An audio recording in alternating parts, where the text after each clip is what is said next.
আপনি কতটা ফিট এটা আপনার হার্ট রেটের উপর ডিপেন্ড করছে। হার্ট যদি বেশি সুস্থ থাকে তাহলে আপনার পুরা বডির যত মেকানিজম আছে সবই ভালোমতো কাজ করবে। হেলথি ফ্যাট কি করে আমাদেরকে সাপোর্ট দেয়, অনেকগুলো হচ্ছে ডিজিজ থেকে সাপোর্ট দেয়। তো মানে আপনি দেশি বাদাম খেলেও মানে সস্তা যে বাদাম, সেই বাদাম খেলেও যে পুষ্টি পাবেন, কাঠবাদাম খেলেও সেই পুষ্টিই পাবেন। আপনি যদি বিরাট কোহলির কথাও বলেন, বড় কোনো টুর্নামেন্ট থাকলে আইপিএল এর আগে বা ওয়ার্ল্ড কাপের আগে ওই সবসময় বয়েল ফুড খায়। রিজনটা কি যে সে যেন একবার ফিটেস্ট থাকতে পারে। এই লাইফস্টাইল ঠিক না করে আপনি প্রোটিন সাপ্লিমেন্টের দিকে ফোকাস করেন তাহলে খুব একটা বেশি রেজাল্ট পাবেন না, কন্টিনিউ করতে পারবেন না। অধিকাংশ কি করে যে সে 20 গ্রাম প্রোটিনও ন্যাচারাল ফুড থেকে নেয় না, মানে মাছ মাংস সে একদমই খায় না, মনে করে যে সে 2 স্কুপ প্রোটিন খাবে তার রিকমেন্ড কমপ্লিট হয়ে যাবে। মানে জিম করা শুরু করার পরে হয়তো ওয়েট কিছুটা কমেছে, কিন্তু তারপরে তার এটা ছেড়ে দেওয়ার পরে আগে যে অবস্থা ছিল তার চেয়েও বেশি মোটা হয়ে যাচ্ছে বা বেশি ওয়েট গেইন হচ্ছে।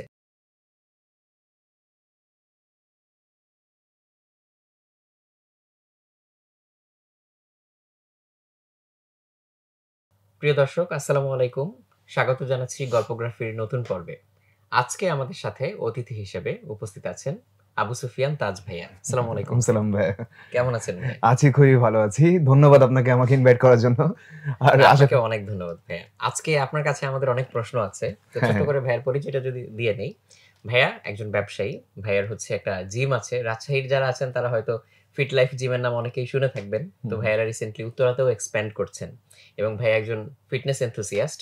সো ভাইয়াকে দেখেই হয়তো বোঝা যাচ্ছে, মানে পাশাপাশি আমাকে আর ভাইয়াকে যদি মানে মাসকুলার সাইজ তুলনা করেন তাহলেই বুঝতে পারবেন। তো ভাইয়ার কাছ থেকে আজকে আমরা ফিটনেস সম্পর্কে অনেক কিছু জানতে চাইবো।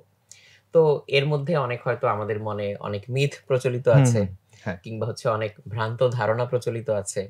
যেমন আমি এখনই একটা বলতে পারি, সেটা হচ্ছে ওয়েট গেইন এবং ওয়েট লস নিয়ে। অনেকে মনে করে যে ওয়েট যত কম থাকবে বা ওয়েট লস করতে পারলেই বুঝি মানুষজন ফিট হয়ে যাবে। সো এইটা কি আসলে ঠিক?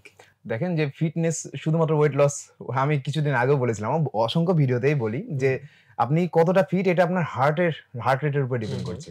কিছুক্ষণ আগে আলোচনা করেছিলাম যে একজন মানুষের হার্টের রেস্টিং পিরিয়ড যত কম হবে, তো হার্টের রেস্টিং পিরিয়ড যত বেশি হবে এবং হার্টবিট রেট যত কম হবে পার মিনিটে, সে তার হার্ট তত বেশি সুস্থ। হার্ট যদি বেশি সুস্থ থাকে তাহলে আপনার পুরো বডির যত মেকানিজম আছে সবই ভালো মতো কাজ করবে। এখন আমরা ওই যে সচরাচর এমন লাইফটাকে এমন ভাবে করে ফেলেছি যে আমরা যেই সব কাজগুলো করলে হাঁপিয়ে যাই সেই সব কাজগুলোকে অ্যাভয়েড করি। যেমন আমরা হচ্ছে লিফট ব্যবহার করি, সিঁড়ি ব্যবহার না করে। অল্প কিছু দূরত্ব আমরা হচ্ছে রিক্সা দিয়ে অতিক্রম করি। তো এইসব কাজের কারণে কি হয়, আমরা আমাদের হার্টকে ওই মানে স্ট্রেন মানে ওই স্ট্রাগলটা দিচ্ছি না। মানুষ স্ট্রং হয় কিভাবে? যেকোনো কিছু লাইফ স্ট্রং হয় হচ্ছে স্ট্রাগল পাওয়ার পরেই। আপনার লাইফে যদি ছোটবেলাতে যদি আপনি খুব দুঃখ কষ্ট বা কোনো একটা অভাব বোধ করেন তাহলে আপনার ভিতরে বড় হওয়ার বা ওই অভাবটা দূর করার একটা হচ্ছে তাড়না অনুভব হয়। তো আপনার হার্টও সেম। আপনার হার্টকে যখন আপনি হচ্ছে একটু কষ্ট দিবেন, কষ্ট মানে কি যে হেলদি পেইন, মানে হচ্ছে আপনি এমন একটা কাজ করছেন যে আপনার হার্টকে কাজ বেশি করা লাগছে, তখন আপনার হার্ট কি করবে, পরবর্তীবার যেন ওই কাজটা সহজভাবে করতে পারে তার কারণে হার্ট আরো স্ট্রং হয়ে যাবে। তো এটা হচ্ছে ব্যাপার। তো আমরা ওই হার্টকে প্রেসার দেওয়ার সব কাজ বন্ধ করে দিচ্ছি, যার কারণে আমরা এখন হচ্ছে আনফিট হয়ে যাচ্ছি। এটা হচ্ছে প্রথম পয়েন্ট। এবার হচ্ছে যারা অতিরিক্ত মোটা হয়ে যায় তারা আনফিট হয়ে যাচ্ছে কি করে? কারণ যখন আপনি হচ্ছে আপনার আইডিয়াল ওজনে আছেন, ধরেন আপনার আইডিয়াল ওয়েট হচ্ছে 70 কেজি। এখন আপনার 70 কেজি ওয়েটে ব্লাড পাম্প করার জন্য আপনার হার্ট তৈরি হয়েছে। আপনি হঠাৎ করে 100 কেজি হয়ে গেছেন। হয়তোবা 10 বছর ধরে আনহেলদি লাইফস্টাইল লিড করার কারণে 100 কেজি হয়ে গেছে আপনার ওজন। এখন আপনার হার্ট যেটা 70 কেজিতে ব্লাড পাম্প করার জন্য তৈরি হয়েছিল তাকে 100 কেজিতে ব্লাড পাম্প করতে হচ্ছে। তাহলে কি হচ্ছে? তাহলে আপনি তো হার্ট আস্তে, আস্তে দুর্বল হচ্ছে, কারণ সে অতিরিক্ত বেশি প্রেসার পাচ্ছে। মানে হেলদি প্রেসার না এটা আবার। তো তখন হচ্ছে আপনি মোটা হওয়ার কারণে আনফিট হচ্ছেন। এবার যারা অতিরিক্ত পাতলা তাদেরও সমস্যা, কারণ অতিরিক্ত পাতলা যারা থাকে তাদের অন্যান্য অসুখ খুব দ্রুত তাদের শরীরে বাধা দেয়, কারণ আপনার বডিতে হেলদি ফ্যাটও নাই। হেলদি ফ্যাট কি করে আমাদেরকে সাপোর্ট দেয়, অনেকগুলো হচ্ছে ডিজিজ থেকে সাপোর্ট দেয়। তো এই কারণে যারা অতিরিক্ত পাতলা বা অতিরিক্ত মোটা তাদেরকে আমরা উপর থেকে দেখেই মনে করি আনফিট। এখন মানুষ কি করে যে আইডিয়াল ওয়েটে আসতে চায়, তো অনেক মানুষ দেখবেন আপনি আইডিয়াল ওয়েটে আছে কিন্তু তাদের বডিতে ফ্যাট প্রপোর্শন ঠিক নাই। হয়তোবা তার ওজন ঠিক আছে, আপনি মাপ দিবেন, হয়তোবা মেডিকেল যে হচ্ছে ওয়েট চার্ট থাকে, যেমন 5 ফিটের জন্য 50 কেজি হয় ছেলেদের ওজন, আর পরবর্তী প্রতি 1 ইঞ্চির জন্য 2.3 কেজি করে বাড়ে, মানে আইডিয়াল ওয়েট। তাহলে আপনি যদি 5 ফিট 5 হন তাহলে আপনার ওজন 60 থেকে 62 কেজি হবে আইডিয়াল। আপনি 60-62 কেজিতে আছেন কিন্তু আপনার পেট বড়, হাত পা চিকন, মানে হাত পায়ে মাসল নাই কিন্তু পেটটা বড়, এরকম বহু মানুষ দেখবেন। তো সেও কিন্তু আনফিট। বুঝছেন? ফিটনেস কিভাবে বুঝে যাবে? ফিটনেস বুঝে যাবে, একে তো আপনাকে হচ্ছে আইডিয়াল ওয়েটে থাকতে হবে, প্লাস আপনার পেট থাকা যাবে না। পেট বড় না থাকলে আপনি ফিট, কিন্তু আইডিয়াল ওয়েটে থেকে পেট বড় থাকা যাবে না। অনেকে দেখবেন যে অ্যাবস আছে কিন্তু খুব পাতলা, তারাও কিন্তু আনফিট। মানে আইডিয়াল ওয়েটে নাই। আপনি যদি আইডিয়াল ওয়েটে থেকে অ্যাবস রাখতে পারেন নিজের শরীরে, যেটা খুব কঠিন, তাহলে আপনি ফিট আছেন। কিন্তু আপনি অ্যাবস বানানোর জন্য অতিরিক্ত ওজন কমিয়ে ফেলেছেন, সেক্ষেত্রে আপনার শরীরে ক্ষতি হবে। তো ফিটনেসের আসলে প্যারামিটার অনেক। ১ম প্যারামিটার হচ্ছে হার্ট ভালো থাকতে হবে। আপনি যেন সিঁড়ি দিয়ে উঠলে হাঁপিয়ে না যান। মানে হাঁপাবেন এমনটা হাঁপানো না যে আপনাকে হয়তোবা বসে থাকতে হচ্ছে ০.৫ ঘন্টা। বা অনেকে হচ্ছে স্ট্রোক করে ফেলে অতিরিক্ত প্রেশার যখন পড়ে। যেমন যাদের হার্টের অলরেডি প্রবলেম আছে, তারা যদি একটু দৌড়ায় তাহলে দেখা যায় যে তাদের অবস্থা খারাপ হয়ে যায়। তো এরকম না হলে আপনি হচ্ছে ফিট। বুঝছেন? মূলত আপনার এটাই। কথা থেকে অনেকগুলো সম্পূরক প্রশ্ন আমার মাথায় চলে আসলো। আমার মনে হয় আমাদের দর্শকদেরও হয়তো এই প্রশ্নগুলো আছে। যে রেস্টিং হার্ট রেট যেটার কথা বললেন, সেটা কি এরকমই যে আমরা যেটা শুনি যে হুম, একটা মানুষের গড়পড়তা হচ্ছে মিনিটে ৭২ বার হুম, হচ্ছে হার্ট ৬০ থেকে বিট করার ৭২। কথা। হুম, হুম, হুম। সো রেস্ট করা অবস্থায় বা আমি অনেকক্ষণ বসে আছি তখন হার্ট রেটটা কমে আসে। কমে আসে। হ্যাঁ। আবার হচ্ছে যখন এক্সারসাইজ একটু কাজ করার করি সময়, কাজ তখন। করার সময় বেড়ে যায়। হুম, হুম, তাহলে রেস্টিং হার্ট রেট যত কম হবে সেটা হচ্ছে হুম। একটা good sign. Good sign, good আচ্ছা, সাইন। এটা একটা। আর আরেকটা হচ্ছে আইডিয়াল ওয়েট এর কথা বললেন। হুম। তো আইডিয়াল ওয়েট এর জন্য হচ্ছে ভাইয়া যেটা বললেন আমি যদি ঠিকমতো রিকল করি, ছেলেদের জন্য ৫ ফিট পর্যন্ত হচ্ছে হচ্ছে ৫০ কেজি। ৫০ কেজি, আর মেয়েদের ৪৫ কেজি। হ্যাঁ? ৪৫ কেজি। তারপরে এরপরে ১ ইঞ্চির জন্য ২.৩ কেজি করে বাড়বে। এটা হচ্ছে আচ্ছা। আইডিয়াল। এর থেকে ১০ কেজি বেশি হলে আপনি ওভারওয়েট, হুম। ১০ কেজি কম হলে আন্ডারওয়েট। আচ্ছা, তার মানে আমরা আমাদের যার, যার উচ্চতা অনুযায়ী হুম। আইডিয়াল ওয়েটটা এখন এই এইটাই। ফর্মুলার এই সাহায্যে ফর্মুলার বের সাথে করতে পারব। বের করতে পারবেন ইজিলি। আর এটা হচ্ছে Google এ অনেক পাওয়া যায় চার্ট। হ্যাঁ? হুম, সবগুলো চার্ট এই নিয়মে তৈরি করা হয়। তো আচ্ছা। এটা আমি হচ্ছে জাস্ট ক্যালকুলেশনটা বলে দিলাম ইজিলি যে কেউ করতে পারবে। যে তবে কেউ Google এ করতে পাবে। পারবে। হুম। আর ভাইয়া আরেকটা কথা বললেন ইম্পোর্টেন্ট, সেটা হচ্ছে গুড ফ্যাট এবং ব্যাড ফ্যাট। সো ফ্যাট মানেই আমরা অনেক হুম, সময় ধরে হুম, নেই হুম। যে না ফ্যাট জিনিসটা তো খারাপ। খারাপ। তো গুড ফ্যাট আর ব্যাড ফ্যাট এর ব্যাপারটা কি? বা এটার মধ্যে কোনো হচ্ছে দেখেন যে কোরিলেশন আছে কিনা? ব্যাড ফ্যাট আমাদের শরীরের কোনো কাজে আসে না। হ্যাঁ? গুড আচ্ছা। ফ্যাট হচ্ছে আমরা কার্বোহাইড্রেট থেকেও এনার্জি পাই, আবার ফ্যাট থেকেও এনার্জি পাই। আর ফ্যাট আরো অনেকগুলো কাজ করে। যেমন ইনসুলিন হরমোন তৈরি করে আমাদের বডিতে। হুম, হুম, হুম। যার কারণে আমাদের শরীরে সহজে মানে ব্লাড সুগার লেভেল বাড়ে না। মানে আমরা যে কার্বোহাইড্রেট খাচ্ছি, কার্বোহাইড্রেটের সাথে যখন আমরা গুড ফ্যাট টাইপের খাবারগুলো খাই, তখন কার্বোহাইড্রেট যে গ্লুকোজটা আছে ওটা আমাদের ওই লিভারের পাশে জমতে না দিয়ে আমাদের মাসল গুলা ইউজ করে খুব আচ্ছা, ইজিলি। আচ্ছা। যখন আমরা গুড ফ্যাটের পরিমাণ কম খাই তখন ডায়াবেটিস হওয়ার চান্সটা বেড়ে যায়। বুঝতে পেরেছেন? এটা হচ্ছে ব্যাপার। আর গুড ফ্যাট কম খেলে কি হয় যে ব্লাডে ব্যাড কোলেস্টেরলও বাড়ে। হুম, আপনি যখন গুড ফ্যাট খাবেন মানে আমাদের ব্লাড কিন্তু একসাথে ২ টার অনুপাতে থাকে। মানে ব্যাড ফ্যাট আর হচ্ছে গুড ফ্যাট অনুপাতে একটা অনুপাতে থাকে। যখন আপনি ব্যাড ফ্যাটের পরিমাণ বেড়ে যাবে তখন গুড ফ্যাট অটোমেটিক কমবে। আবার গুড ফ্যাটের পরিমাণ যখন আপনি খাওয়া বাড়িয়ে দিবেন তখন ব্যাড ফ্যাট অটোমেটিক্যালি কমবে। মানে ২ টা একই সাথে রাখতে পারবেন না। ধরেন ১০০ তো ইউনিট হচ্ছে ১০০। যদি আপনি ৮০ ইউনিট হচ্ছে গুড ফ্যাট রাখেন তাহলে অটোমেটিক্যালি ২০ ইউনিট হয়ে যাবে আপনার ব্যাড ফ্যাট। আচ্ছা, আচ্ছা। এই কারণে গুড ফ্যাট খাওয়াটা খুবই জরুরি। এটা অনেকেই নেগলেক্ট করে যে বিশেষ করে যারা ওজন কমাতে চায় তারা তো সব খাবারই বাদ দিয়ে দেয়। শুধু জাস্ট মনে করে যে জাস্ট পানি খেয়ে থাকবো। কিন্তু ওটা না, ওটা উল্টো হচ্ছে তার মেটাবলিজম স্লো হয়ে যায়। যার কারণে তার ওজন কমে ঠিক আছে কিন্তু কমে হচ্ছে মাসল। আচ্ছা। রক্ত শুকিয়ে যায়, মাসল কমে, ফ্যাট আর কমে না। দেখা যায় যে বডিতে ফ্যাট থেকে গেছে কিন্তু তার চেহারা দেখতে হয়তোবা ডাল হয়ে গেছে, তার আরেকটু ডার্ক লাগছে। আবার চোখের নিচে কালি পড়ে যায় অনেকের। এটা হচ্ছে মানে যারা হেলথি ফ্যাট না খেয়ে আনহেলথি ওয়েতে হচ্ছে আপনার ওজন ওয়েট লস কমায়। করে। হ্যাঁ, ওজন কমায় তাদের এই প্রবলেমটা হয়। তার মানে শুধু ওজন কমানোটাই আসলে গুড সাইন না সবসময়। সবসময়। সেটা হচ্ছে ওজনটা কোত্থেকে কমলো হুম। এটা খুবই এখন ম্যাটার দেখেন করে। ওজন তো অনেকে নেশা করেও কমায়। কিন্তু সেটা তো হচ্ছে হেলথি সাইড না। এটা অনেক মানুষ আছে। আবার অনেকে আছে যে ড্রিংকস করার মাধ্যমে প্রচুর চর্বি বাড়িয়ে ফেলে বা হচ্ছে আমি জাস্ট বলছি না, অ্যালকোহল বলছি না। যদি আপনি বলি সুগারি কোনো জুস বলেন বা এই যে কোকা কোলা খাচ্ছি আমরা বা হচ্ছে যেকোনো ধরনের যে আপনার হচ্ছে কার্বোনেটেড জুস বা ওয়াটার খাচ্ছি। হুম, তখন কি হয় যে ওটা আমাদের শরীরে অনেক বেশি পরিমাণে চিনি দিচ্ছে। যার কারণে আমাদের ওজন বাড়ছে ঠিক আছে। কিন্তু মাসল তো বাড়ছে না। মাসল কিন্তু সুগারে বাড়ে না। হুম। মাসল বাড়ে হচ্ছে প্রোটিন থেকে। মানে আচ্ছা। তো ওই কোল্ড ড্রিংকস এ তো প্রোটিন থাকে না। না। কোল্ড ড্রিংকস এ জাস্ট সুগার থাকে তো আপনার কি হচ্ছে জাস্ট ফ্যাট বাড়ছে। তো অনলি ফ্যাট বাড়িয়ে ওজন বাড়ালেও আপনার আপনি পাতলা মানুষ হলে আপনার ডায়াবেটিস এর রিস্ক বাড়বে। দেখবেন অনেক পাতলা মানুষের ডায়াবেটিস হয় কি করে? হয়তোবা সে চিনি বেশি খায়। আচ্ছা। বুঝতে পেরেছেন? হয়তোবা চিনি বেশি খায়। অনেক সময় দেখা যায় যে আমি এর আগে একটা এই কথা বলেছিলাম যে পাতলা মানুষের হার্টের রোগ বেশি হয়ে যায় মোটা মানুষের তুলনায়। এটা তার মানে এটাই না যে হচ্ছে এটাই হয় বা এটাই হবে। রিজনটা একটাই যে পাতলা মানুষ অনেক সময় মনে করে যে আমি তো ফিট আছি, আমি তো পাতলা আছি, তাহলে আমি যা ইচ্ছা তাই খেতে পারবো। হুম, আর মোটা মানুষেরা কি করে কিছুদিন পর, পর তার মনে হয় আমি মোটা হয়ে যাচ্ছি, একটু কন্ট্রোলে আসার চেষ্টা করি। তো এই ক্ষেত্রে কি করে মোটা মানুষরা চেষ্টা করে কন্ট্রোলে আসার আর পাতলা মানুষেরা মনে করে আমি ফিট আছি, আমি হচ্ছে খাই যা ইচ্ছা তাই খাই, কিছু হবে না। তো এইটা হচ্ছে প্রবলেম যে ওজনের উপর ডিপেন্ড করে না যে আপনি হচ্ছে ফিট কি আনফিট। ডিপেন্ড করছে হচ্ছে আপনি আপনার যে ব্যক্তিগত যে কাজগুলো আছে উঠতে চলতে ফিরতে আপনার কোনো ইনজুরি নাই ধরেন, ওটা একটা ফিটনেস। আমার যদি ইনজুরি হয়ে যায়, যেমন আমরা ক্রিকেটারদের বা ফুটবলারদের বলি না যে আনফিট হয়ে গেছে, মানে হুম, তার মানে কি তার ইনজুরি হয়েছে। এখন দেখা গেল ইনজুরি মানে আমরা অনেকে মনে করি যে কোথাও আঘাত পাওয়া ইনজুরি। এমন কিছু, কিছু ইনজুরি আছে যে আপনার যে কোমরে ব্যথা করে হালকা, হালকা সোফা থেকে উঠতে গেলেও কোমরে লাগে বা হাঁটুতে ব্যথা করে। এটাও কিন্তু এক ধরনের ইনজুরি, খুব মাইনর ইনজুরি। এটার মানেও কিন্তু আপনি ফিট না। আচ্ছা। ফিট কখন আপনি ফিট মানে হলো আপনার প্রত্যেকটা অঙ্গ একদম স্মুথলি রান করছে। যেমন আমরা বাইকের ফিটনেস, কারের ফিটনেস দেখি। হয়তোবা কারের একটা লাইট জ্বলছে না বা কারের ইঞ্জিনে প্রবলেম। তখন কিন্তু আমরা সাথে, সাথে ঠিক করার চেষ্টা করি। নাহলে শান্তি লাগে না। কিন্তু বডির ক্ষেত্রে আমরা নেগলেক্ট করি এইসব বিষয়গুলো। ধরেন আমাদের কোন একটা জায়গায় প্রবলেম হচ্ছে আমরা বলি যে আচ্ছা দেখি আপনা আপনি ঠিক হয়ে যাবে হয়তোবা। কিন্তু আপনা আপনি ঠিক হয় না। হয়তো ওটা তো আপনা আপনি হয়ওনি। কোন একটা রিজনে আপনি আনফিট হয়েছেন। তার মানে কোন একটা রিজন দেওয়া লাগবে আপনাকে ফিটনেস অর্জন করার জন্য। এটা হচ্ছে ব্যাপার। ভাইয়া তাহলে গুড ফ্যাটের সোর্স গুলা কি কি হতে পারে? গুড ফ্যাটের সবথেকে ভালো সোর্স হচ্ছে বাদাম। আচ্ছা। তার মানে এটা না যে অনেকে বলে যে কাঠবাদাম খেতে হবে। ওরকম কিছু না। মাইনর খুবই সামান্য হচ্ছে আপনার পার্থক্য থাকে পুষ্টিতে। মানে আপনি দেশি বাদাম খেলেও মানে সস্তা যে বাদাম, চীনাবাদাম যেটা পাওয়া সেই যায়। বাদাম খেলেও যে পুষ্টি পাবেন, কাঠবাদাম খেলেও সেই পুষ্টিই পাবেন। তো এটা কোনো সবথেকে ভালো সোর্স বাদাম, ডিমের কুসুম আছে। সামুদ্রিক মাছের তেল, হুম, আবার সামুদ্রিক মাছের তেল হচ্ছে খুবই ভালো একটা সোর্স বুঝছেন? কিন্তু এটা পাওয়া যায় না সহজে। বিশেষত যারা হচ্ছে সমুদ্রের ধারে থাকে তাদের ক্ষেত্রে ইজি। যারা একটু মাঝে থাকে বা সমুদ্র থেকে অনেক দূরে থাকে তারা ওই আপনার সামুদ্রিক মাছের তেল কিন্তু পাওয়া যায় আচ্ছা, ক্যাপসুল আচ্ছা। আকারে। অনেকে ওটাকে ওষুধ মনে করে, ওটা আসলে ওষুধ না, ওটা হচ্ছে নিউট্রিয়েন্ট বুঝছেন? এমনিতে যে কড হুম। লিভার অয়েল হ্যাঁ, টাইপের হ্যাঁ, জিনিসপত্র পাওয়া কড যায়। লিভার অয়েলেও গুড ফ্যাট থাকে। আচ্ছা। আবার ফিশ অয়েলও পাওয়া যায় আলাদাভাবে। ওটাও কেউ যদি একটা করে খেয়ে নেয় তাহলে আর হচ্ছে গুড ফ্যাটের দরকার হবে না তার বডিতে। মানে ওটা এমনভাবে ডিজাইন করা থাকে একটা মানুষ, সাধারণ মানুষ সারাদিনে একবার যদি ওটা খায় একটা করে তাহলে তার সারাদিনের হেলথি ফ্যাটের চাহিদা পূরণ হয়ে যাবে।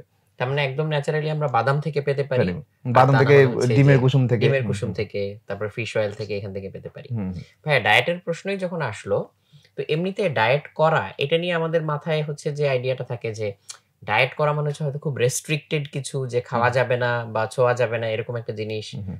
কিছু খেতে গেলেই হা, হা করে না, না করে তেড়ে উঠি আমরা এরকম। সো ডায়েটের ব্যাপারটা কি আসলে এরকম?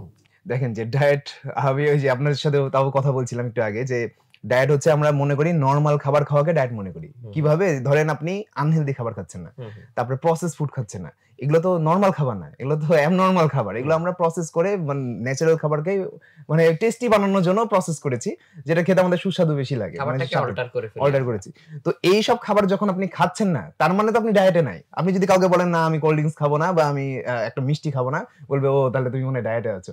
না, সে তো নরমাল খাবার খাচ্ছে। ডায়েটে থাকা কি? ডায়েট মানে কিন্তু আমরা যে নরমাল খাবার খাই সারাদিনে, ডায়েট মানে হলো আপনার শরীরের জন্য যে পরিমাণ পুষ্টি দরকার, সেটা আপনার শরীরকে দেওয়াকে ডায়েট বলে। হুম, হুম। হ্যাঁ? এখন আপনি যদি আনহেলথি খাবার খান, সেটা হচ্ছে আপনি অ্যাবনরমাল খাবার খাচ্ছেন। তো ডায়েটে থাকা নরমাল। আর যখন আপনি আনহেলথি ফুড খাচ্ছেন, মিষ্টি খাচ্ছেন, হ্যাঁ, খাওয়া যেতে পারে সপ্তাহে ১ দিন। আপনি হয়তোবা কোনো একটা দাওয়াতে গেলেন, দাওয়াতে গেলে এগুলোকে না করতে হয় না। তাহলে মানুষ মজা করবে। তো মেক্সিমাম মানুষ কি করে যে সারা সপ্তাহ হয়তোবা খায়, দাওয়াতে যেয়ে দেখায় যে সে ডায়েট করছে। অনেকে আছে যে লজ্জা পায় হয়তোবা বলে যে, "না আমি এটা খাবো না।" তো ডায়েট মানে হচ্ছে এনজয় করা লাইফকে, বুঝছেন? মানে আমি যেটা করি যে আমি এই যে এখানে আসলাম। কফি কিন্তু সুগার ইউজ করে খেলাম। এটা আমি মাসে ১ বার বা সপ্তাহে ১ বার করেই থাকি। তারপরেও ফিটনেস আমাদের থাকে। রিজনটা কি? ওই যে রেশিও বললাম। রেশিও হচ্ছে আপনি 80% হেলথি খাবার খান, 20% আনহেলথি খাবার খান, কোন সমস্যা নাই। এটাও এক ধরনের ডায়েট। এটা করলেও আপনি স্লো প্রসেস এ দীর্ঘদিন মেইনটেইন করতে পারবেন। হুম। আপনি বিরক্ত হবেন না। অনেক মানুষ তো মনে করে যে, "না আমি যেদিন থেকে ডায়েট শুরু করেছি, ঐদিন থেকে আমার সব বাদ, লাইফের সব সুখ বাদ। এখন মানে খাবারের যে সুখ, তাহলে হচ্ছে আমি এটা অনেকদিন দীর্ঘদিন কন্টিনিউ করতে পারব না।" মেক্সিমাম মানুষ এই কারণে দীর্ঘদিন কন্টিনিউ করতে পারে না। একটা স্পাইক আসে। যেকোনো মানুষের ফিটনেস জার্নিতে দেখবেন, যখন আপনি শুরু করলেন, বিশেষ করে যারা ওজন কমাতে যায়, ধরেন আপনি শুরু করলেন ১ম সপ্তাহে আপনার খুব দ্রুত ওজন কমে যাবে ২-৩ কেজি। তারপরে আটকে যাবে। এমন সপ্তাহ আসবে ওজন কমানোর বদলে ১-২ কেজি বেড়ে গেছে। তারপরে আবার তো মানুষ যখন কি করে যে ওই যে স্পাইক আসে যখন, ওজনটা যখন বেড়ে যায় হঠাৎ করে তখন মানুষ মনে করে আমাকে দিয়ে আর হবে না। এত কষ্ট করছি তারপরে ওজন বেড়ে যাচ্ছে। তখন ছেড়ে দেয়। কিন্তু আপনি কিন্তু ১-১.৫ মাসে পাবেন না। আপনাকে এট লিস্ট ৩ মাস পর্যন্ত এই প্রসেসটাকে এনজয় করতে হবে, প্রসেসটাকে ট্রাস্ট করতে হবে। ট্রাস্ট করে যদি দেখবেন যে আপনার ওজন বাড়তে, বাড়তে হঠাৎ করে আবার ডাউন হয়ে গেছে। মানে আপনি শিখে গেছেন, আপনার বডি করে নিয়েছে। ওটাকে অ্যাবসর্ব করে নিয়েছে। আমরা যখন হঠাৎ করে চেঞ্জেস আনি না আমাদের ফুডে, তখন আমাদের ব্রেইন কিন্তু সিগন্যাল পায় যে এই লোকটা বিপদে আছে। হুম, হুম। হঠাৎ করে খাবার পাচ্ছেন না। এতদিন ধরে আপনি ও! প্রচুর খাবার পাচ্ছেন। হঠাৎ করে খাবার পাচ্ছেন না। তখন ব্রেইন কি করবে? আপনাকে বাঁচিয়ে রাখার জন্য মেটাবলিজম স্লো করবে। এই কারণে মানুষ টানা ২০ দিন না খেয়ে থাকতে পারে। মানে এটা অন এভারেজ ২০ দিন যদি কোন খাবার না খান, আপনি রোগা পাতলা হয়ে যাবেন। হয়তোবা আপনি মরণাপন্ন হয়ে গেছেন, মারা যেতে পারেন। তারপরেও বেঁচে থাকবেন। আর পানি টানা ৩ দিন না খেয়েও থাকতে পারে। মানে এটা খুব কষ্ট হবে কিন্তু এটা হচ্ছে মেক্সিমাম একজন মানুষের হচ্ছে এটা ক্ষমতা। তো এটা কিভাবে হচ্ছে? সে ২০ দিন কিভাবে না খেয়ে থেকে বাঁচছে? রিজনটা হলো তার মেটাবলিজম স্লো হয়ে যায়। আমাদের ব্রেইন সিগন্যাল দেয় যে এই লোকটা মারা যাবে। তাহলে এক কাজ করি, এর হচ্ছে মেটাবলিজম স্লো করে দিয়ে এর মাসলটা লস করিয়ে ফেলি। কারণ যার বডিতে মাসল বেশি সে কিন্তু ক্যালোরি বেশি বার্ন করে। যেমন আমাদের মাসল বেশি, আমরা বসে থাকলেও আমাদের একটা নরমাল মানুষ ঘুমন্ত অবস্থাতে ৬০ ক্যালোরি বার্ন করে। যাদের একটু মাসল বেশি তারা হয়তোবা ৭০-৮০ ক্যালোরি বার্ন করে। তো আপনার বডি দেখবে যে কোন জিনিস আপনার ক্যালোরি বেশি বার্ন করছে সেগুলোকে কমাও।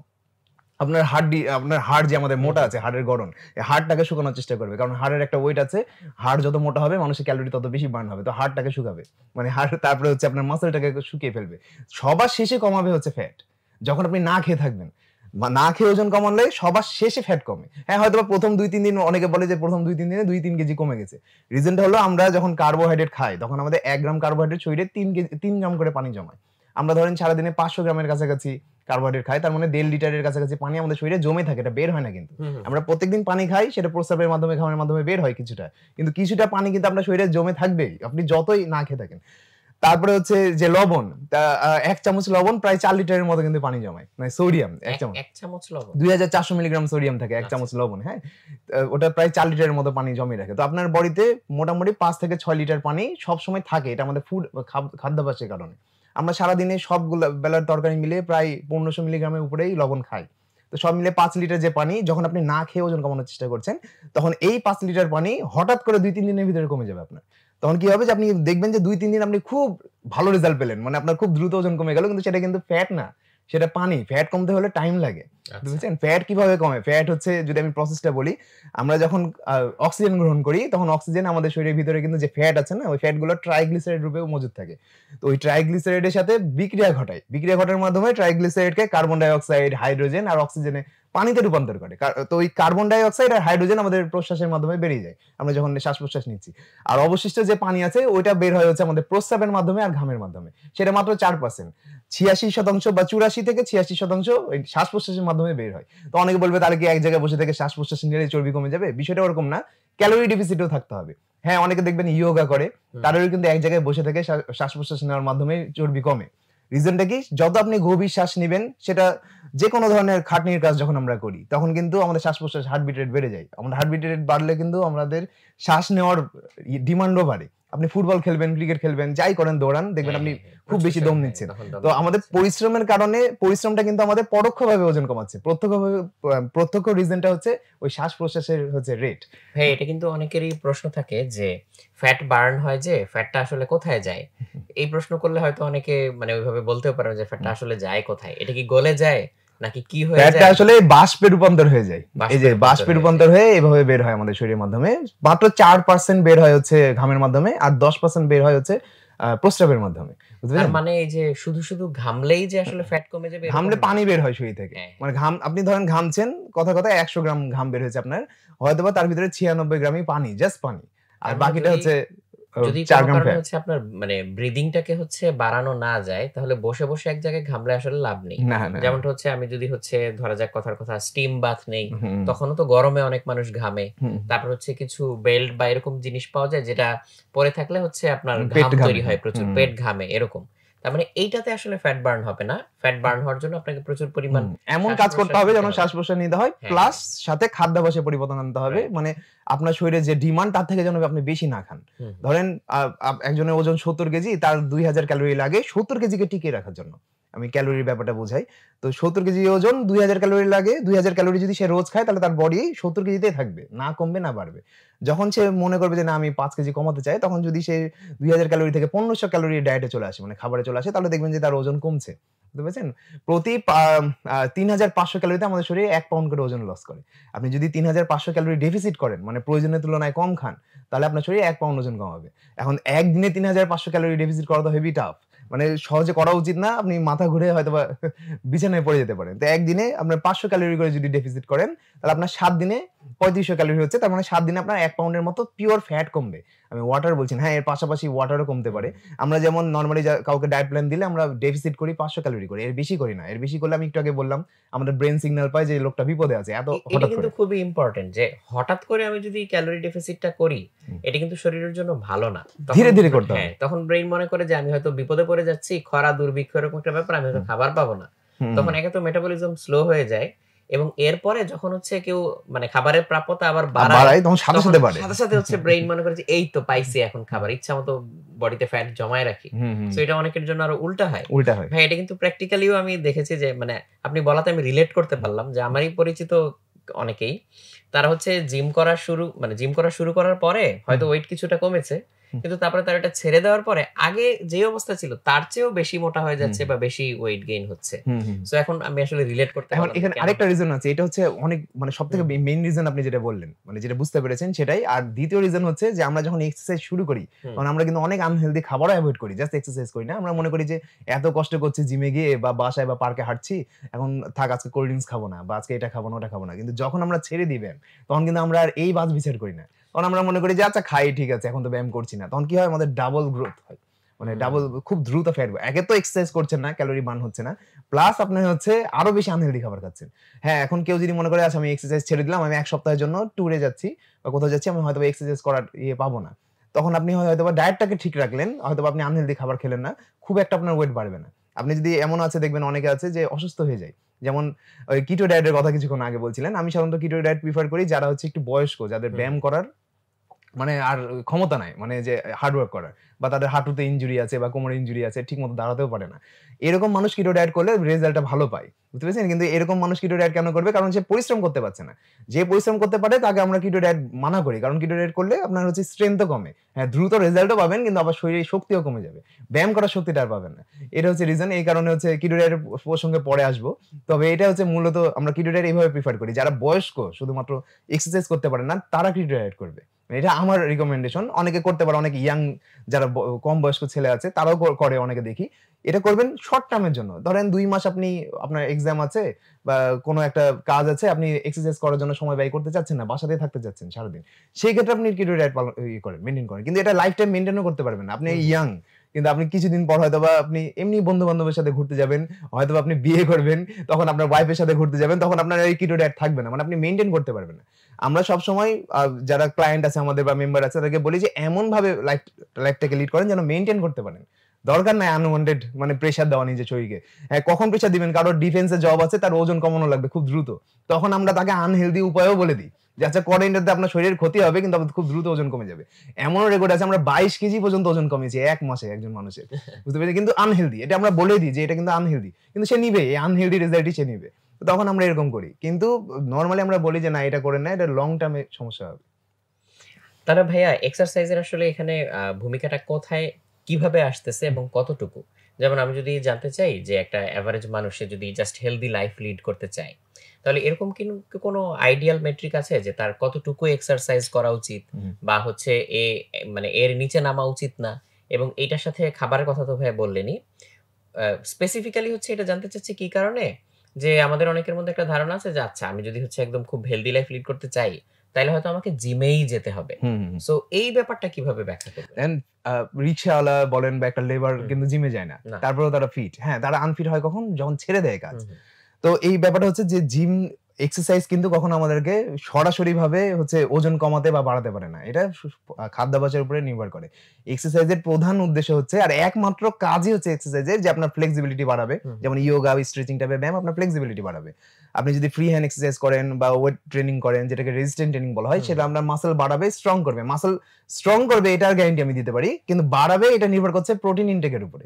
মাসল বাড়বে কি দিয়ে? আপনি ধরেন একটা মাটির হাঁড়ি বানাচ্ছেন, সেখানে আপনি মাটি দিলেন না। হাত ধরে বসে আছেন। তার মানে আপনি প্রোটিনই দিলেন না। আপনি জাস্ট চেষ্টা করে যাচ্ছেন, মাসল বাড়বে না। হ্যাঁ, কিছুটা স্ট্রং হবে। আর হচ্ছে স্ট্যামিনা বাড়ানো, দম বাড়বে। আপনি যখন এক্সারসাইজ করছেন তখন আপনার হার্ট রেট বাড়ছে, আপনার ফুসফুসের কার্যক্ষমতা বাড়ছে। এগুলো হচ্ছে এক্সারসাইজের মূল উদ্দেশ্য হওয়া উচিত। সাথে হচ্ছে আপনার মাসল যখন আপনার বডি স্ট্রং হয়ে যাবে, আপনার ইনজুরি হবে না। এই ৪-৫টা উদ্দেশ্য ছাড়া এক্সারসাইজ কখনো ডিরেক্টলি ওজন কমাতে পারে না, বাড়াতে পারে না। আমি যদি হচ্ছে আমাদের পুরা বডি সারাদিনে ক্যালোরি কিভাবে বার্ন করে সেটা বুঝাই। আমাদের ধরেন ১০০ ক্যালোরি ১০০০ ক্যালোরি আমি সারাদিনে বার্ন করি। ধরেন কথায়।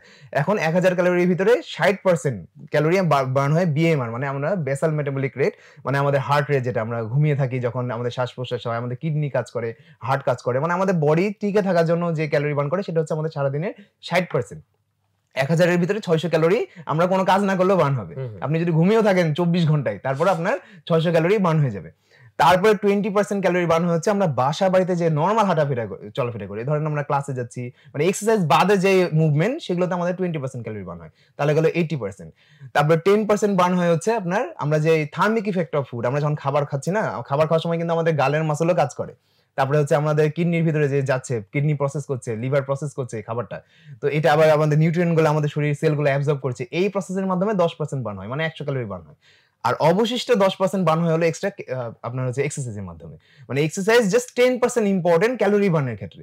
আপনি সারাদিনে 1000 ক্যালোরি বার্ন করলে 100 ক্যালোরি আপনি এক্সারসাইজের মাধ্যমে বার্ন করতে পারবেন। আমরা হচ্ছে ঘুমিয়ে থাকলেই ঘন্টায় 60 ক্যালোরি বার্ন হয়। আপনি যদি আধা ঘন্টা এক্সারসাইজ করেন তাহলে 100 ক্যালোরি বার্ন হয়, 1 ঘন্টা করলে 200 ক্যালোরি বার্ন হয়। তাহলে এক্সারসাইজ কিন্তু ক্যালোরি বার্নের জন্য করা উচিত না। এক্সারসাইজ করা উচিত হচ্ছে আপনার স্ট্রেংথের জন্য, ফ্লেক্সিবিলিটির জন্য। এটা আমরা বুঝাতেই পারি না মানুষকে। অনেকে মনে করে যে না জিমে যে আমি ঘন্টার পর ঘন্টা ট্রেডমিলে দৌড়াবো, এটা শুধু আপনার শরীরের ক্ষতি হচ্ছে বা অনেক বেশি ব্যায়াম করলে মনে হয় আমার দ্রুত ওজন কমবে। ওটা না, আপনি জাস্ট 4 বেলার খাবার খান ধরেন বা 5 বেলা খাবার খান। প্রতি বেলায় আপনি 100 ক্যালোরি করে ডেফিসিট করেন। খুবই ইজি। আমরা যদি 1 প্লেট ভাত খাই সেখানে থাকে 200 ক্যালোরি। 1 প্লেট ভাত তো 100 গ্রাম ভাতে প্রায় 200-250 ক্যালোরি থাকে। 100 গ্রাম ভাত কিন্তু আমরা খাই না। আমরা কিন্তু বসলে 300 গ্রাম পর্যন্ত ভাত খেয়ে ফেলি। মানে আমরা জাস্ট দুপুরের লাঞ্চে ধরেন 700 ক্যালোরির কাছাকাছি খাবার খাই। এভাবে আমরা রাতের বেলাও ধরেন আরো 700 ক্যালোরি খাচ্ছি। তাহলে 1500 ক্যালোরি হয়ে গেল। এটা নরমাল বলছি। সকালবেলা অনেকে নাস্তা এভয়েড করে, আর কেউ যদি খায় 2টা রুটি খেলে প্রায় 160 ক্যালোরি আসছে, সাথে ডিম আসলে আরো 70 ক্যালোরি। মানে ধরেন আরো 300 ক্যালোরি গেল ওখানে। তাহলে প্রায় 1900 ক্যালোরির কাছাকাছি। মানে আর বাকি 2 বেলা মিলে আপনার 2500 ক্যালোরি সারাদিনে খাওয়া হয়ে যায়। না হলেও একটা পাতলা সাতলা ছোটখাটো মানুষ 2000 ক্যালোরি খায় সারাদিনে। নরমাল মানুষের কথা বলছি। এখন এই 5 বেলা আপনি কি করবেন? ঠিক আছে, আপনি 700 ক্যালোরি না খেয়ে খাবারটাকে মাপেন। গুগলে পাবেন আপনি কোন খাবারে কত ক্যালোরি। আপনি ওই যে ছোট একটা ওয়েট স্কেল পাওয়া যায়, ওটা কিনেন। আমি অন্য প্রসিডিউর ফলো করতে বলছি না। এটা কেন বলছি? যেন ট্রেনার হায়ার করা না লাগে সাধারণ মানুষের। আপনি জাস্ট মাপেন যে আচ্ছা ঠিক আছে, আমি আগে তো না মেপে 200-300 ক্যালোরি খেয়ে ফেলতাম। এখন আমি মেপে 200 ক্যালোরি 200 গ্রাম ভাত খাবো। আগে 300 গ্রাম খেতাম, এখন 200 গ্রাম খাবো। এখন 300 থেকে 200 গ্রামে আসলে ওখানে আপনার 200 ক্যালোরি ডেফিসিট হয়ে যাবে। যেখানে আপনি 1 ঘন্টা ব্যায়াম করে 200 ক্যালোরি বার্ন করছিলেন, সেখানে আপনি এক বেলার খাবার একটু সামান্য পরিমাণ কমে আপনি 100 ক্যালোরি তো মিনিমাম করছেনই, ডেফিসিট করছেন। এভাবে 4 বেলা 5 বেলায় আপনি 500 ক্যালোরি ডেফিসিট করছেন। তাহলে ডায়েট করাটা ব্যায়াম করার তুলনায় 5 গুণ বেশি ইফেক্টিভ হচ্ছে ক্যালোরি বার্নের ক্ষেত্রে। ক্যালোরি আমাদের বডি কি করে ফ্যাট বার্ন করে? হয় ক্যালোরি বার্ন করতে হবে অথবা ক্যালোরি কম দিতে হবে। তাহলে আপনি ব্যায়াম করে 100 ক্যালোরি হয়তো বেশি বার্ন করলেন, সাথে আপনি ডায়েট করে আরো 500 ক্যালোরি কম। তাহলে আপনি সারাদিনে 600 ক্যালোরির কাছাকাছি ডেফিসিটে চলে গেলেন। এটা হচ্ছে সবথেকে ইজিয়েস্ট ওয়ে। এটা যদি না করেন, আপনি ঘন্টার পর ঘন্টা, একটা মানুষ চাইলে সর্বোচ্চ 6 ঘন্টা ব্যায়াম যদি করে, মানে প্রফেশনাল অ্যাথলেটরা কিন্তু করে 6 ঘন্টার কাছাকাছি করে, যারা প্রফেশনাল অলিম্পিক্সে যারা পার্টিসিপেট করে বা যারা বডি বিল্ডিং কম্পিটিশন করে, ওয়েট লিফটিং, এরা অনেকে 6 ঘন্টাও করে। কিন্তু এদের বডি কি করে সাপোর্ট করে? এরা হরমোন ইউজ করে। আচ্ছা। শুধুমাত্র অলিম্পিক্স এর প্লেয়াররা হরমোন ইউজ করে না, তাছাড়া যারা যে আপনারা অনেকে আছে না প্রফেশনাল বডি বিল্ডার দেখি আমরা, এরা কিন্তু সবাই হরমোন ইউজ করে। হরমোন ছাড়া কম্পিটিটিভ বডি বিল্ডিং হয় না।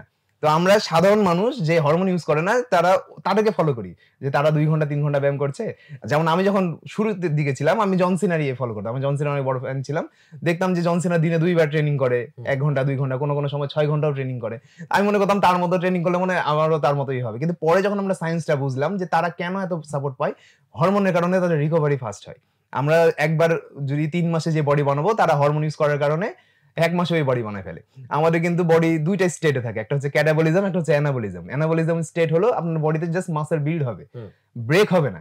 আর ক্যাটাবলিক স্টেট হলো আপনার মাসল ব্রেক হবে। তো ন্যাচারালি যারা ব্যায়াম করে তাদের বডিতে প্রত্যেকদিন ক্যাটাবলিজম আর অ্যানাবলিজম দুইটাই হয়। তার মানে তার বডিতে সে যদি প্রতিদিন 100 গ্রাম মাসল তৈরি করে, তার ভিতরে 20 গ্রাম মাসল তার ব্রেক হবেই। কিন্তু যারা অ্যানাবলিক স্টেরয়েড ইউজ করে, তারা 100 গ্রাম মাসলটা আরো দ্রুত ইউজ করছে আর ক্যাটাবলিজমটাকে বন্ধ করে দেয়। মানে তাদের মাসল ব্রেক হয় না। মানে আমরা আলটিমেটলি যেখানে প্রতিদিন 70-80 গ্রাম করে মাসল তৈরি করছি, তারা কি করছে 100 গ্রাম তো থাকছেই, প্লাস তাদের লসও হচ্ছে না। প্লাস হচ্ছে হরমোনের কারণে 100 জায়গায় 150 গ্রাম মাসল তৈরি হচ্ছে। এই কারণে তারা রেজাল্ট 3 গুণ পায়। বুঝতে পেরেছেন? এটা হচ্ছে ব্যাপার। এই যে এগুলো একটা আনরিয়ালিস্টিক স্ট্যান্ডার্ড তৈরি করে আমাদের মাথায়, যেটা আসলে হচ্ছে অনেক ক্ষতির কারণ হয়ে যেতে পারে। তো এই যে হরমোন কিংবা স্টেরয়েড, এগুলো তো হচ্ছে মানে কাইন্ড অফ কি বলবো আনন্যাচারাল টাইপের। সো এটার কি কোনো ক্ষতিকর ইফেক্ট আছে? ক্ষতিকর ইফেক্ট দেখেন, যে কেউ যদি প্রফেশনাল হতে চায় তাহলে তাকে একটু মানে নিজের উপর দিয়ে অনেক কিছুই নিয়ে যেতে হয়। যেমন আপনি যদি বিরাট কোহলির কথাও বলেন, সে কিন্তু এমন ডায়েট, ওর আপনি শুনবেন ইন্টারভিউতে সে বলছিল সে সব বয়েলড ফুড খায়। বিশেষ করে বড় কোনো টুর্নামেন্ট থাকলে, আইপিএল এর আগে বা ওয়ার্ল্ড কাপের আগে, ওই সবসময় বয়েলড ফুড খায়। রিজনটা কি? যে সে যেন একবার ফিটেস্ট থাকতে পারে, মানে তার থেকে বেশি ফিট যেন দুনিয়াতে আর কেউ না হয়, মানে ক্রিকেটে।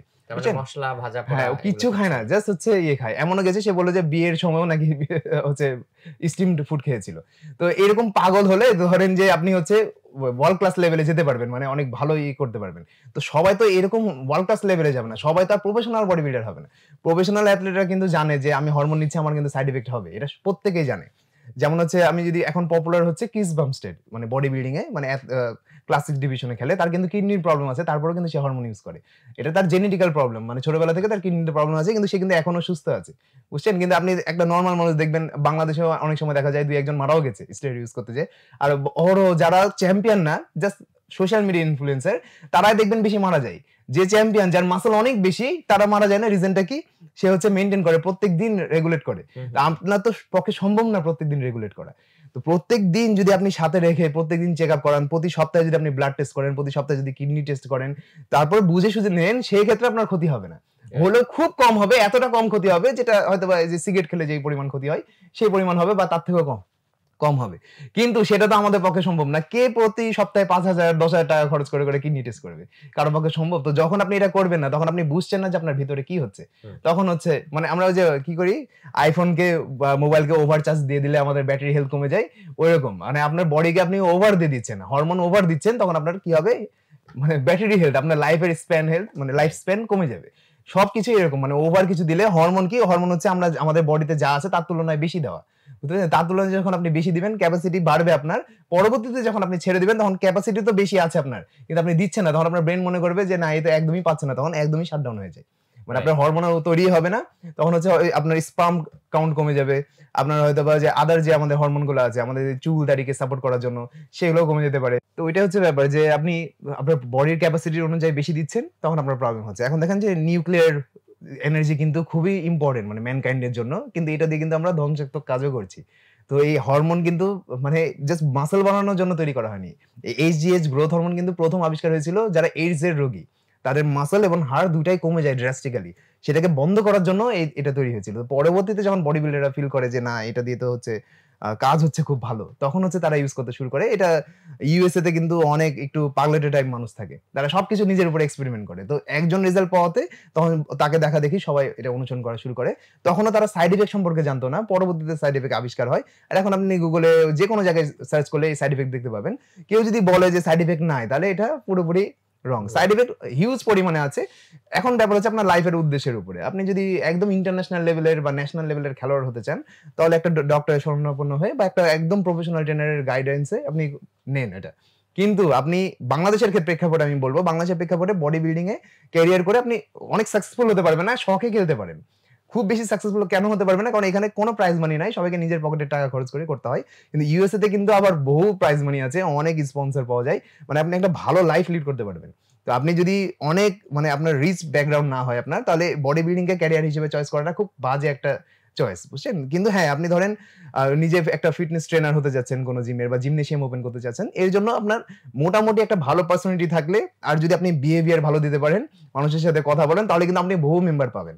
বুঝতে পেরেছেন? যেমন আমি কখনো কম্পিটিশন করিনি, তারপরেও আমাদের যে জিম ব্রাঞ্চগুলো আমরা ওপেন করেছি সবগুলো আলহামদুলিল্লাহ সাকসেসফুল হয়েছে। ঢাকাতেও আমরা আসছি। আমি কখনো কম্পিটিশন করিনি, তার মানে এটা না আমার ইচ্ছা ছিল না, আমারও ইচ্ছা ছিল। কিন্তু পরবর্তীতে আমি দেখলাম যে না, কম্পিটিশন ওপেন করে আমি অনেক বেশি রিচ হতে পারবো না, আবার অনেক মানুষের লাইফে পরিবর্তন আনতে পারবো না। হ্যাঁ, আমাকে দেখে হয়তো অনেক 2-1 জন ইন্সপায়ার হবে, কিন্তু সেটা 2-1 জনেই সীমিত থাকবে। কিন্তু তার জায়গায় যদি আমি আমার ফুল ফোকাস, যে এখন আমি কন্টেন্ট ক্রিয়েশনে দিয়েছি, মূলত কন্টেন্ট ক্রিয়েশনই করছি, আর জায়গায় জায়গায় যদি ব্রাঞ্চ ওপেন করতে পারি আর রাইট নলেজটা মানুষকে দিতে পারি, তাহলে এটা বেশি ইম্প্যাক্টফুল হবে। এই কারণে আমি আমার পাথ চেঞ্জ করেছি। মানে পাথ, গোল সেম, খালি মানে পাথটা চেঞ্জ হয়েছে। মানে গোল কিন্তু আমার ফিটনেস ইন্ডাস্ট্রিতেই কাজ করা, আর এটা আজীবনই থাকবে। জাস্ট হচ্ছে আমি পাথটাকে চেঞ্জ করে ফেলেছি। হ্যাঁ, যে না, এখানেই ওখানে জানতে চাচ্ছিলাম যে আপনি হচ্ছে কাদেরকে জিমে আসার জন্য হচ্ছে সাজেস্ট করবেন, যে কাদের জিমে আসা উচিত এবং সেটা কেন? আচ্ছা দেখেন, জিমে আসার জন্য আমি মূলত সরাসরি কাউকে আমি সাজেস্ট করি না হুম, যে হুম। আপনি জিম করেন, কারণ এটা ভিতর থেকে ফিল করতে হয়। মানে এটা হচ্ছে ধরেন যে যদি আমি কাউকে বলেও দিই, সে হয়তোবা শুনবে, তার শুনতেও ভালো লাগবে। যেমন আমার ভিডিও অনেকেই দেখে, ধরা যাক কিন্তু ভাই, হচ্ছে আমি ফলো করে না। কিভাবে ডিসাইড করব যে আমার জিমে যাওয়া উচিত কি উচিত না? এখন দেখেন যে যদি আপনার কোনো কাজ করার ইয়ে না থাকে, স্কোপ না থাকে, যেমন অনেকে রোড সাইডে ওয়াক করতেও লজ্জা পায় যে মানুষের সামনে হাঁটবো না। আর বাংলাদেশে বেশি দেখা যায় যে আপনি যদি রাস্তার ধারে বিড়ি খান দাঁড়িয়ে, তাহলে মানুষ আপনার দিকে তাকাবে না, কিন্তু আপনি যদি দৌড়ান জুতা পরে, আপনার দিকে তাকিয়ে হাসবে। তো এটা হচ্ছে ব্যাপার, তো মানুষ এই কারণে বাইরে যেতে পারে না। যদি স্কোপ না থাকে বাইরে খেলাধুলা করার বা সুইমিং করার, তাহলে জিমে আসেন। আর কারা জিম করবে? যারা অফিস জব করে। মূলত আমাদের প্রবলেমটা কি, আমাদের আদি পুরুষেরা তো সবাই কৃষি কাজ করতো। সবাই, কেউ বিশ্বাস করুক বা কেউ মানুক বা না মানুক, অনেকে বলতে চায় না আমার আদি পুরুষ হয়তো বা নবাব ছিল, এটা বলতে পারে অনেকে। কিন্তু ম্যাক্সিমাম সেটা সে কয়জন? সে নবাবের বাবাও হচ্ছে কৃষিকাজই করতো হ্যাঁ। বা জঙ্গলে শিকার করতো। তো এটা হচ্ছে ব্যাপার। তো আমাদের ডিএনএ তে আছে যে আমাদেরকে কাজ করেই খাবার সংগ্রহ করতে হবে। মানুষ ছাড়া প্রত্যেকটা প্রাণী কিন্তু কাজ করেই খাবার সংগ্রহ করে। এইজন্য তারা তাদের যেটা আইডিয়াল এভারেজ লাইফ স্প্যান সেই পর্যন্ত পৌঁছায়। একটা পাখি, একটা কুকুর দেখবেন তার লাইফ স্প্যানে পৌঁছায়, একদম মানে তার যেটা গড় আয়ু সেখানে পৌঁছায়। কিন্তু মানুষ দেখা যায় যে গড় আয়ু পর্যন্ত পৌঁছাতে পারে না, মানুষের বিভিন্ন রোগ থাকে, আগেই মারা যায় অনেকে। রিজনটা কি? কারণ আমরা খাবার সংগ্রহ করার জন্য কাজ করছি না। এখন হ্যাঁ, আপনি তো গায়ের পরিশ্রমে এখন আর হচ্ছে ওই যুগও নাই। আপনাকে মেন্টাল পরিশ্রম করে এগোতে হবে। এখন ফিজিক্যাল পরিশ্রম কিছুটা করতে হবে। মানে আপনি যেহেতু এখন আর শিকার করছেন না, কৃষিকাজ করছেন না। তো এখন কি করতে হবে? ওই সাপোর্টটাকে দেওয়ার জন্য কিছুটা আপনাকে হচ্ছে ফিজিক্যাল পেইন দিতে হবে আপনার শরীরকে। যেটা গুড পেইন। আমি কিছুক্ষণ আগে বলছিলাম যে আমাদের হার্টকে সেই পরিশ্রমটা দিতে হবে। যেন আপনাকে ব্রেইনকে সিগন্যাল দিতে হবে যে আপনার শরীরের প্রত্যেকটা অঙ্গ, প্রত্যেকটা মাসল কাজ করছে। এটার জন্য আপনি 20 মিনিট যদি ফ্রি হ্যান্ড এক্সারসাইজ করেন বাসাতে, আপনি এভাবে করতে পারেন যে একদিন আপার বডি করতে পারেন, একদিন লোয়ার বডি করতে পারেন। সপ্তাহে 4 দিন করলেই কিন্তু আপনি মোটামুটি ভালো ফিট থাকবেন। বডি বিল্ডার হওয়ার কথা বলছি না। আমি নরমালি কাউকে বলিও না বডি বিল্ডার হওয়ার কথা। কারণ ওটাতে আমি একটু আগেই বললাম যে ক্যারিয়ার নাই এখানে। কিছুদিন পর ছেড়ে দিবেন। অনেকেই দেখা যায় যে জিমে এমনভাবে ফোকাস করে যে সে হয়তো একটা স্টুডেন্ট বা অন্য একটা জবে আছে বা কিছুদিন পর যাবে, তখন কিন্তু ছেড়ে দিবে। আমরা অনেকজন দেখেছি এরকম ক্লায়েন্ট যে অনেক ভালো জেনেটিক, তার হয়তোবা অনেক পসিবিলিটিও ছিল। সে হয়তোবা ন্যাশনালি ভালো অ্যাথলেটও হতে পারবে। কিন্তু তার লাইফ, তার ফ্যামিলি হয়তোবা বা তার ব্যাকগ্রাউন্ড কিন্তু তাকে ওই পরিমাণ সাপোর্ট করতে পারে না। তো তারা কি করে, একসময় যখন জবে চলে যায় তখন তারা যে ঘন্টাতে 2-3 ঘন্টা জিমে পড়ে থাকতো, তখন তারা একদিনও আসে না। মাসে একদিনও আসে না। তাহলে সপ্তাহে 2-3 দিন বা ঘন্টায় মানে কি বলবো, দিনে 2-3 ঘন্টা ব্যায়াম করার থেকে আজীবন 1 ঘন্টা করে ব্যায়াম করা তো বেশি ভালো। আপনি এমন ভাবে আপনার লাইফটাকে লিড করেন যেন আপনি আজীবন 1 ঘন্টা করে সময় বের করতে পারেন। তাছাড়া আপনি হয়তোবা শুরুর দিকে যখন আপনার বয়স কম, ভার্সিটিতে যে আমরা যাই, তখন হচ্ছে কি অপোজিট জেন্ডারের সাথে আমাদের অনেক বেশি মানে কি বলে অ্যাট্রাকশন থাকে। এটা স্বাভাবিক বিষয়। না থাকলে আবার প্রবলেম। এটা হচ্ছে কি, তখন মানুষ কি করে যে আচ্ছা আমি একটু ফিট হই, দেখতে সুন্দর হই, তাহলে মনে হয় আমার হচ্ছে আরো ফ্রেন্ড বাড়বে বা আমার একটু ভ্যালু বাড়বে। এই কারণে কি করে 2 ঘন্টা 3 ঘন্টা আর সবসময় জিম নিয়ে চিন্তা করে, জিম নিয়ে কথা বলে। এটা করা উচিত না। আপনি জিম নিয়ে কথা বলেন ঠিক আছে, কিন্তু সেটা যেন হচ্ছে মানে পাগল না হয়ে যান এটার পিছনে। অধিকাংশ মানুষই এটার পিছনে পাগল হয়ে যায়, যে পরে কি হয় ক্যারিয়ারেও পিছিয়ে পড়ে। আবার হচ্ছে সে ফিটনেসও অর্জন করতে পারে না। হয়তোবা 2-3 বছরে খুব ভালো একটা বডি বানাই, কিন্তু লাভ কি যদি আপনি মেইনটেইন না করতে পারেন? বডি আমি 3 বছরে বানিয়ে নিলাম, কিন্তু আমি যদি সারা জীবন মেইনটেইন না করতে পারি, থাকবে না। আমাদের বডিটা এইভাবেই কাজ করে যে আপনি যখন আপনার বডিকে প্রেসার দিবেন না, আপনার মাসল গুলো যখন প্রেসার পাবে না, তখন সেখানে একটা হাইপারট্রফি কাজ করে। যখন আপনি প্রেসার দিচ্ছেন, তখন হাইপারট্রফির কারণে আপনার মাসল আগের তুলনায় আরো স্ট্রং হয়। যখন আপনি দিচ্ছেন না, আপনার ব্রেন সিগন্যাল পাবে যে এর এত বেশি মাসলের দরকার নাই, সে তো আর কাজ করে না। উল্টো এত বেশি মাসলের কারণে তার ক্যালোরি বেশি বার্ন হচ্ছে, তাকে বেশি খাবার দেওয়া লাগছে। তখন কি করবে? মাসলটাকে লস করে দিবে। এই কারণেই অনেকে মনে করে যে একবার বডি বানিয়ে নিলে মনে হয় সারা জীবন থাকে।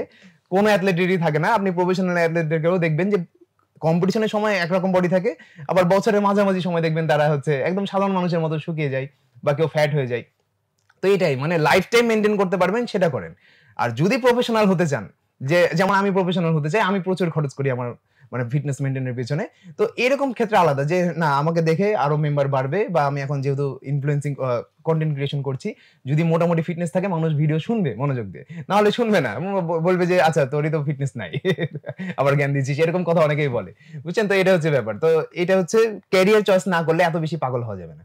আর ক্যারিয়ার চয়েস করলে দুনিয়ার সব কাজ ছেড়ে দিয়ে এটাই করতে হবে, যেমন আমি করেছি। দুনিয়ার সব কাজ আমি বাদ দিয়ে জাস্ট ফিটনেস লাইনে নিয়ে পড়ে আছি, এটা আমার ক্যারিয়ার চয়েস। তাই তো এরকম না হলে এত বেশি পাগল হওয়া যাবে না। কারণ কি হবে যে আলটিমেটলি কিন্তু আপনার কত বডি ভালো, বডি কত সুন্দর, সেটা দিয়ে কিন্তু সমাজে কোনো পরিবর্তন আসবে না। মানে খুব বেশি ইম্প্যাক্টফুল করতে পারবেন না। আপনার যারা ছোট ভাই আছে, ধরেন আপনার পরিবারে ছোট ভাই আছে, আপনার এলাকার যারা ছোট ভাই আছে, তারা আপনাকে দেখে ইন্সপিরেশনও পাবে না যে আচ্ছা বডি বানিয়েছে কিন্তু লাইফে আনসাকসেসফুল, কিছু তেমন ঢঙের কোনো কাজ করে না।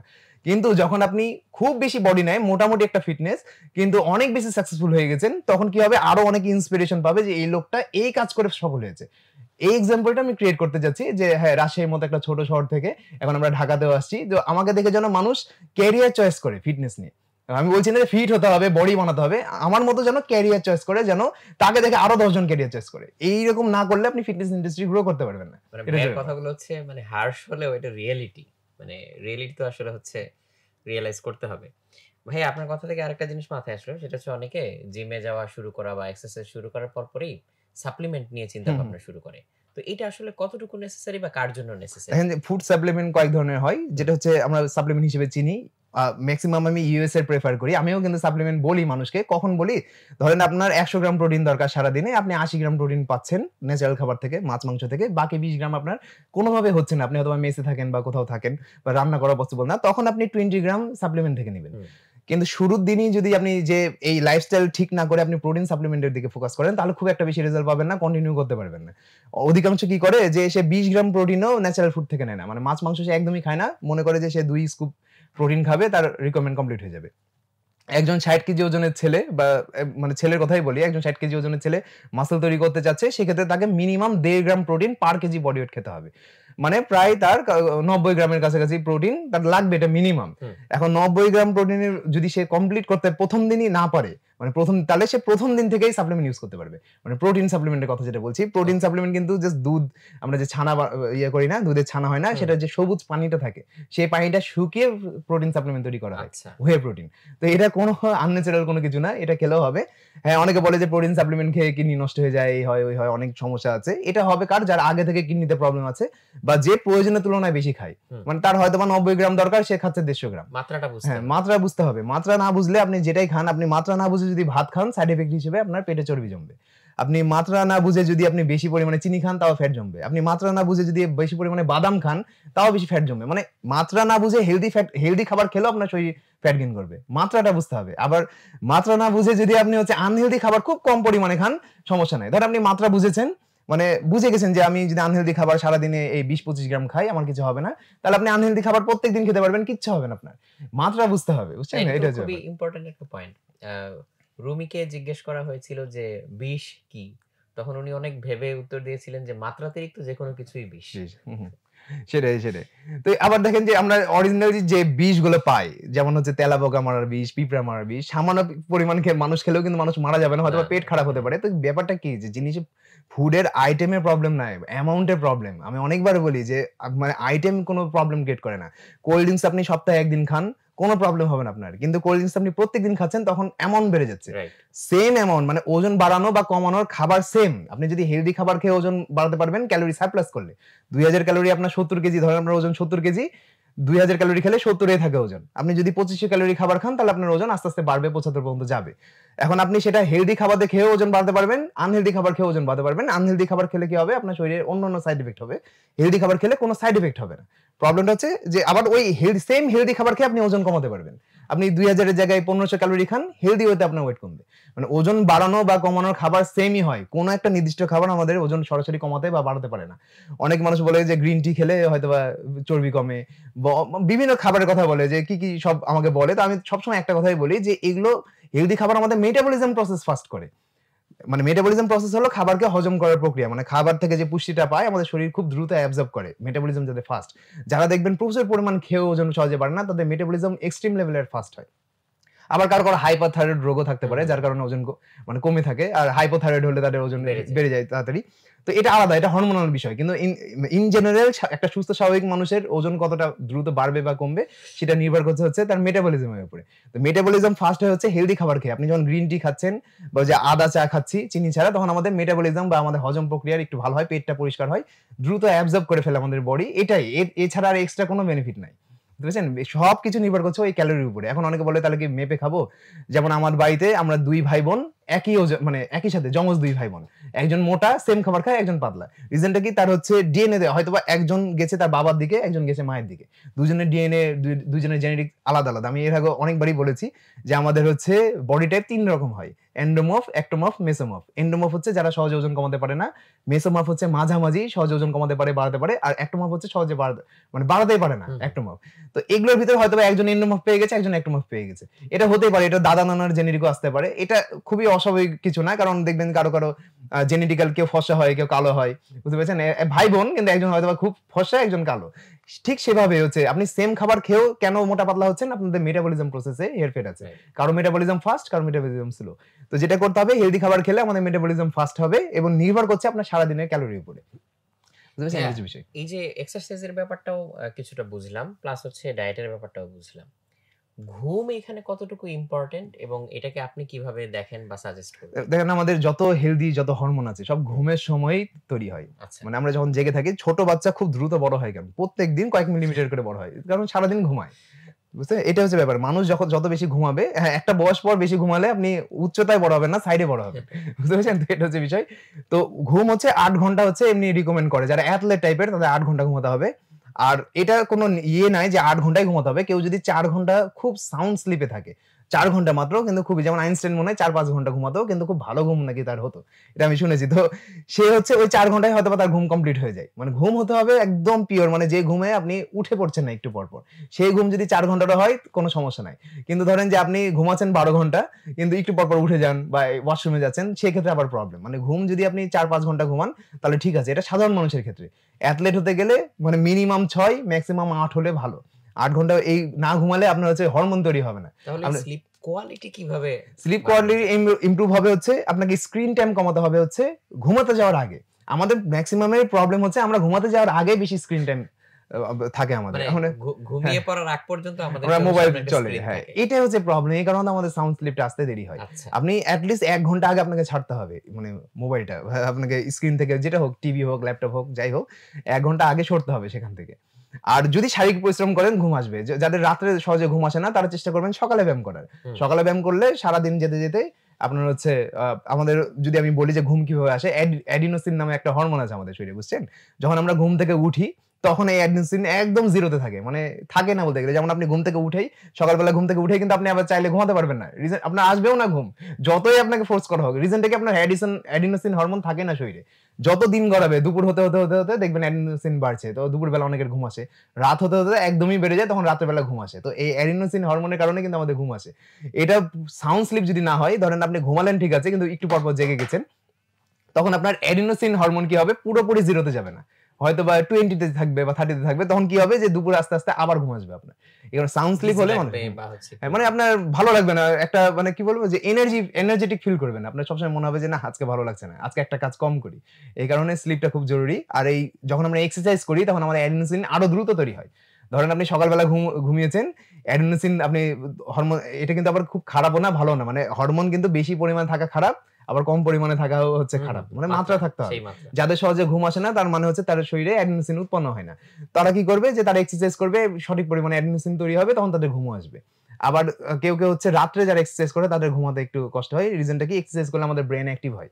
এটা আমি কিছুদিন আগে একটা পোস্ট দিলাম যে এক্সারসাইজ করলে আমাদের ব্রেনের ব্লাড সার্কুলেশন বাড়ে, ব্রেনের যে পার্টগুলো আমরা ইউজ করি না সাধারণত সেগুলোতেও হচ্ছে ব্লাড সার্কুলেশন হয়, যার কারণে আমাদের ব্রেনটা একটু খুলে যায় যেটা বলে। তার মানে এটা না যে আপনি জ্ঞানী হয়ে যাবেন। জ্ঞানী আপনি কখন হবেন? যখন আপনি এক্সপেরিয়েন্স করছেন কোনো কিছু, মানে আপনি জাস্ট কি ভাবতে শিখবেন যে হচ্ছে আচ্ছা ঠিক আছে আপনার ব্রেনটা একটু বেশি কাজ করছে, এটাই এইটা হচ্ছে কাজ করবে যদি আপনি এক্সারসাইজটা শুরু করেন। তো তখন কি হয় যে রাত্রে ঘুম আসতে চায় না, আপনার বিভিন্ন ধরনের চিন্তা আসবে মাথায়। এটা হচ্ছে ব্যাপার। তো এইজন্য মানে খুব আমি প্রেফার করি হচ্ছে সন্ধ্যার সময় ব্যায়াম করা, মানে সন্ধ্যার পরে, সন্ধ্যা থেকে রাত 8টা পর্যন্ত ঠিক আছে। কেউ যদি লেট নাইটে এক্সারসাইজ করতে চান সেটাও করতে পারেন, কিন্তু তার জন্য আপনাকে হচ্ছে তাড়াতাড়ি ইয়ে করতে হবে। মানে লেট নাইটে এক্সারসাইজ করলে আপনাকে হচ্ছে সারাদিনে আর ঘুমানো যাবে না। মানে দুপুরে অনেকে ঘুমানোর আগে শাওয়ার নিতে পারে, এটা খুব একটা কম্পালসারি না, সারাদিনে একবার নিলে হয়। এটা শাওয়ারের সাথে কি আমাদের, যদি আপনি হট ওয়াটার বা খুব ঠান্ডা পানি দিয়ে শাওয়ার নেন সেটা আপনার শরীরের জন্য ভালো। আবার হট ওয়াটার দেন, হ্যাঁ, ওই কি হয় যে পেইন রিমুভ হয়, যারা এক্সারসাইজ করে পেইন কিন্তু দূর হয়ে যায়। মানে বডিতে পেইন আছে, খুব ঠান্ডা পানিতে করতে হবে অথবা গরম পানিতে। গরম পানিতে আবার শাওয়ার নিলে আবার রাত্রে ঘুম ভালো আসে। আর ঠান্ডা পানি নিয়ে যদি আপনি শাওয়ার নেন তাহলে আপনার হচ্ছে পেইনটা দূর হবে। এক্সারসাইজ করার ফলে যে পেইন থাকে সেই পেইনটা দূর হয় ঠান্ডা পানিতে গোসল করলে। এইটা হচ্ছে ব্যাপার। আবার হচ্ছে শীতকালে অনেকে দেখবেন যে কিছু বয়স্ক মানুষ আছে যাদের শীতের সময় হাঁটু ব্যথা করে, তারা যদি সারা বছর ঠান্ডা পানিতে গোসল করার অভ্যাস করে তাহলে আর শীতে তাদের হচ্ছে হাঁটু ব্যথা করবে না।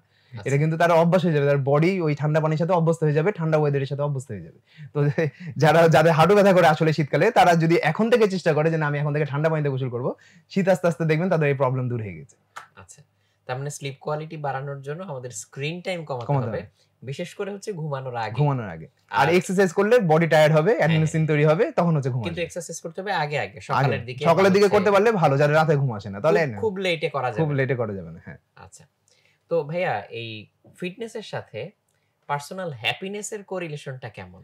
এখন দেখেন যে আমরা যখন কোন একটা ইয়ে কিনি, মানে শপিং করি, কথার কথা একটা জামা কাপড় কিনি, তখন কিন্তু 2-1 দিন আমাদের মনটা খুব ভালো থাকে। মানে যখন আমরা হচ্ছে কোন একটা ইয়ে করি, মানে শপিং করছি বা একটা ফোন কিনলাম বা একটা বাইক কিনলাম, 2-1 দিন ভালো থাকে। যখন আপনি হচ্ছে ফিটনেসের কেন মনটা ভালো থাকে? আপনি প্রথম দিন 2-3 দিন হয়তো রেজাল্ট পাবেন না, যখন পাওয়া শুরু করবেন তখন আপনার মনে হবে আমাকে তো আগের থেকে বেটার লাগছে। যখন আপনি দেখবেন যে আমি প্রথম দিন একটা করে পুশ আপ পারতাম বা একবার উঠবাস করতে পারতাম, কিন্তু এখন 10 বার পারছি, তখন আপনার ভালো, তখন আপনার অ্যাচিভমেন্টের ফিল আসবে, আপনার ডোপামিন রিলিজ হবে, আপনার মনে হবে আমি কিছু একটা অ্যাচিভ করেছি, ছোট হোক কিন্তু কিছু একটা অ্যাচিভ করেছেন। কারণ নরমালি আমরা কি করি, অলস বসে থাকি, সোশ্যাল মিডিয়াতে অন্যদের সাকসেস দেখি, দিয়ে আমরা ডিপ্রেসড হয়ে যাই। যখন আপনি নিজেই দেখবেন যে ছোট ছোট আপনি সাকসেস পাচ্ছেন, তখন কিন্তু আপনার ভিতরে ওই ডোপামিন রিলিজ হবে যে অ্যাচিভমেন্ট তো হচ্ছে। তো এই কারণে হচ্ছে অনেক ইয়েরাও বলে, ডক্টররাও সাজেস্ট করে যে নিজেকে ছোট ছোট টার্গেট দিন, যেটা আপনি অ্যাচিভ করতে পারবেন। হ্যাঁ, একটু কঠিন হবে, অ্যাচিভ করতে পারলে দেখবেন আপনার ভালো লাগছে, তখন আপনাকে ওই কাজটা আবার করতে ইচ্ছা করবে। কারো কারো যেমন সারাদিন পড়তে ভালো লাগে, তার পড়ে ডোপামিন রিলিজ হয়। কারো কারো খেলে ডোপামিন রিলিজ হয়, প্রচুর পরিমাণে হচ্ছে সে খেলাধুলা করে, এটা ডোপামিন রিলিজ হয়। আইনস্টাইনের হচ্ছে গবেষণা করে ডোপামিন রিলিজ হতো, এই কারণে সে না খেয়ে দেয়, মানে মানুষ ভুলে যায় সবকিছু। যেমন আমরা ছোটবেলায় ভুলে যেতাম না, বাবা মা হচ্ছে আমাদেরকে ধরে নিয়ে যেত, বাবা মারা, যে হচ্ছে খাওয়ার টাইম হয়ে গেছে। কেন কি, আমরা খেলাতে এতই মশগুল থাকতাম, আমাদের প্রচুর ডোপামিন রিলিজ হতো। তো ওইটাই তো, এক্সারসাইজ করে যদি আপনি ছোট ছোট রেজাল্ট দেন নিজেকে, আর সেটা অ্যাচিভ করেন, ডোপামিন রিলিজ হবে, যার কারণে আপনার মন ভালো থাকবে। এটাই রিজন, মানে ডোপামিন রিলিজ হয় বলে মনটা ভালো থাকে, তাছাড়া আর কিছু না। আপনার যদি ডোপামিন রিলিজ না হয়, আপনাকে দুনিয়ার সমস্ত কিছু এনে দেওয়া হোক, আপনার ভালো লাগবে না। যেমন ইভেন্চুয়ালি আমরা তো আসলে হ্যাপিনেসই চাই। হ্যাপিনেসই চাই। হ্যাঁ। যেমন কারো যদি বাসায় কোন একটা ইনসিডেন্ট ঘটে যে কেউ একজন মারা গেছে, তার সাথে লাইফে অন্য কিছু হোক, হয়তো বা তার জবে প্রমোশন হয়েছে সেম ডেতে, তার ভালো লাগবে না, তার ডোপামিন রিলিজই হবে না। এই ভালো লাগার অনুভূতি ডোপামিনের সাথে হয়, বুঝছেন, কোরিলেটেড। তো এটা হচ্ছে ব্যায়াম করলে ডোপামিন রিলিজ হয়, এটা লং টার্ম ডোপামিন। ডোপামিন কিন্তু আরো অনেক ভাবে রিলিজ হয়। আপনি যদি একটা হচ্ছে কি বলবো নেশা দ্রব্য গ্রহণ করেন, একটা সিগারেট খান, বা আপনি যদি হচ্ছে কোনো খুব সুস্বাদু একটা খাবার খান, সাথে সাথে ডোপামিন রিলিজ হবে। হয়তো বা কোল্ড ড্রিঙ্কস খেলেন, এমন একটা খাবার, আনহেলদি খাবার যেগুলো, বেশিরভাগ সুস্বাদু খাবার তো আনহেলদি হয়। তো এই আনহেলদি খাবার যদি খান, এটা ঠিক আছে, সপ্তাহে একদিন খান, সমস্যা নাই। সপ্তাহে একদিন আপনি নিজেকে রিওয়ার্ড দেন।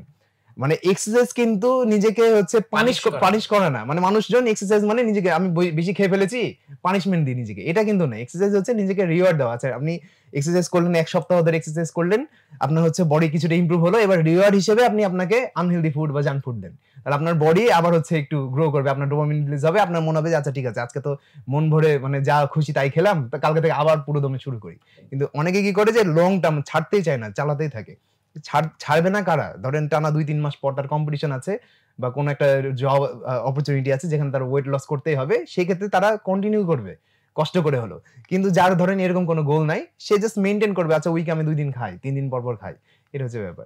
যদি তাও সম্ভব না হয়, তাহলে একদিন পর পর, একদিন ডায়েট করবো, একদিন খাবো। মানে যে ধরেন যে কখনোই ডায়েট করেনি, এক্সারসাইজ করেনি, তাকে আমরা সাজেস্ট করি যে আচ্ছা আপনি একদিন পর পর করেন, মানে একদিন আপনি এক্সারসাইজ এন্ড ডায়েট করেন, দ্বিতীয় দিন আপনি আপনার আগের ফুডটা মেইনটেইন করেন।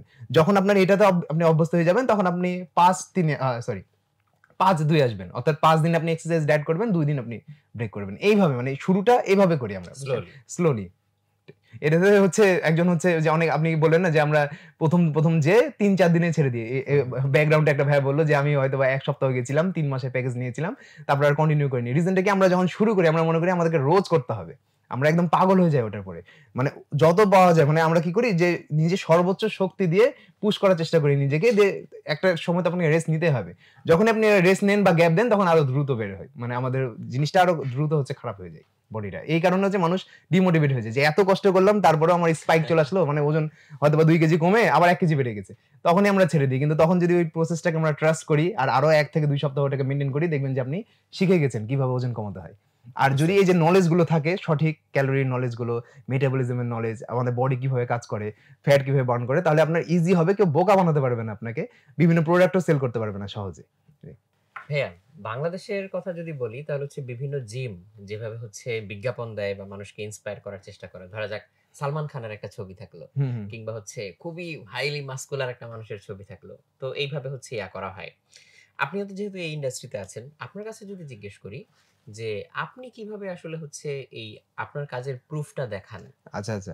দেখেন যে যারা জিমের ব্যবসা করতে চায় বা ট্রেনার হতে চায়, ফিটনেস ট্রেনার, তারা অনেকে অনেক সময় মুখরোচক, মানে দেখতে ভালো লাগবে এরকম এড গুলো দেয়, যে হচ্ছে 1 মাসে এত কেজি কমে যাবে, বা হচ্ছে বডি বানিয়ে দেওয়া হবে। এটা আসলে পুরোপুরি ট্রেনারের উপরে ডিপেন্ড করে না।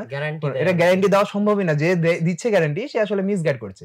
গ্যারান্টি আপনি কি করে দিবেন? ধরেন আপনি সবকিছু তাকে পারফেক্টলি দিলেন, সায়েন্টিফিক ওয়েতে তাকে ডায়েট প্ল্যান, এক্সারসাইজ রুটিন বানিয়ে দিলেন, কিন্তু সে হয়তো বাসায় যে মিষ্টি খাচ্ছে বা অন্য একটা খাবার খাচ্ছে, আপনি তো তাকে 24 ঘন্টা গাইড করছেন না।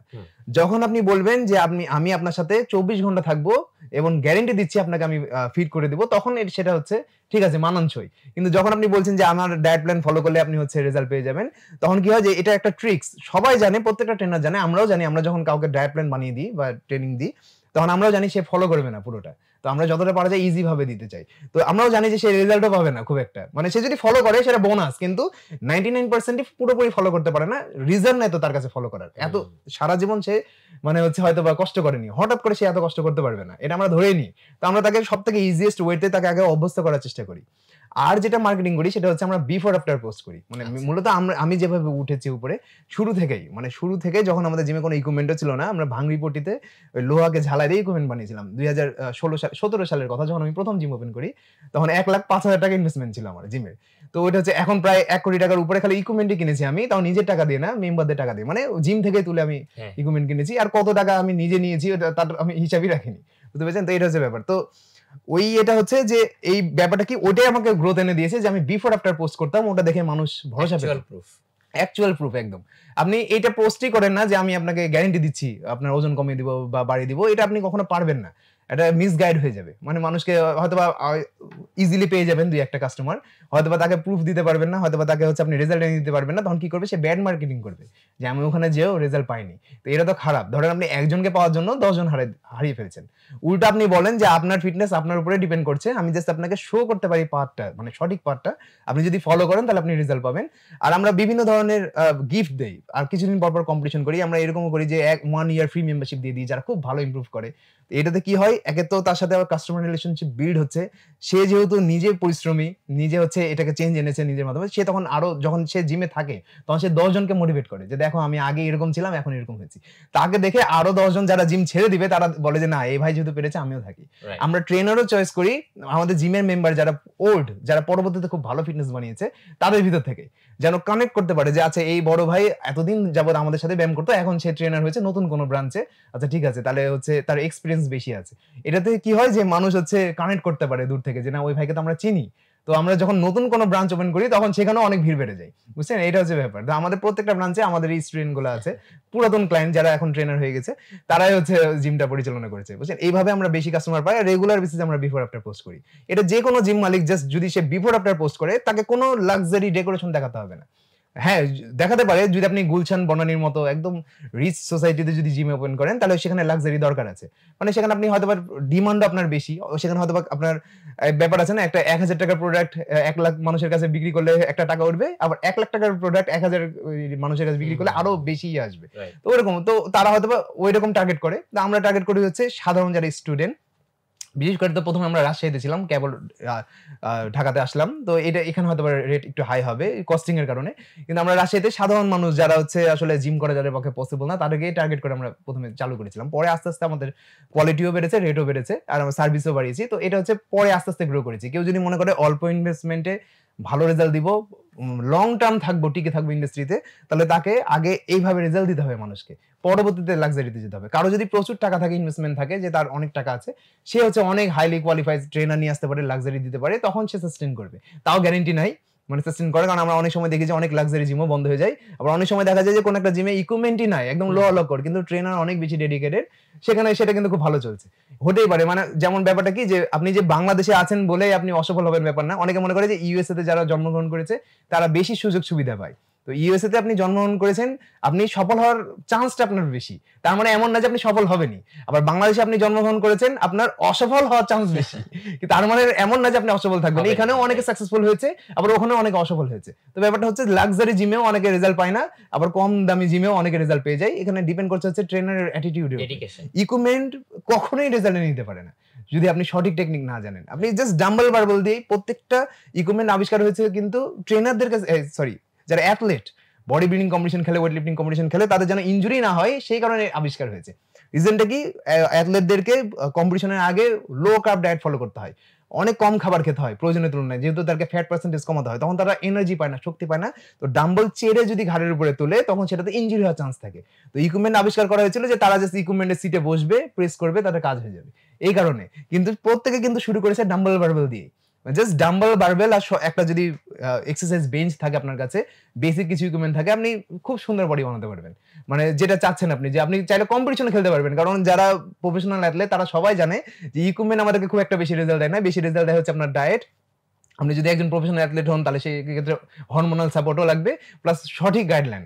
তাছাড়া আপনি কোনোভাবেই করতে পারবেন না। এই কারণে আমরা কি করেছি যে আমার ১ম এই আমার শখ ছিল যে আমি অনেক বড় জিমনেসিয়াম ওপেন করব যেখানে সব ধরনের ইকুইপমেন্ট থাকবে।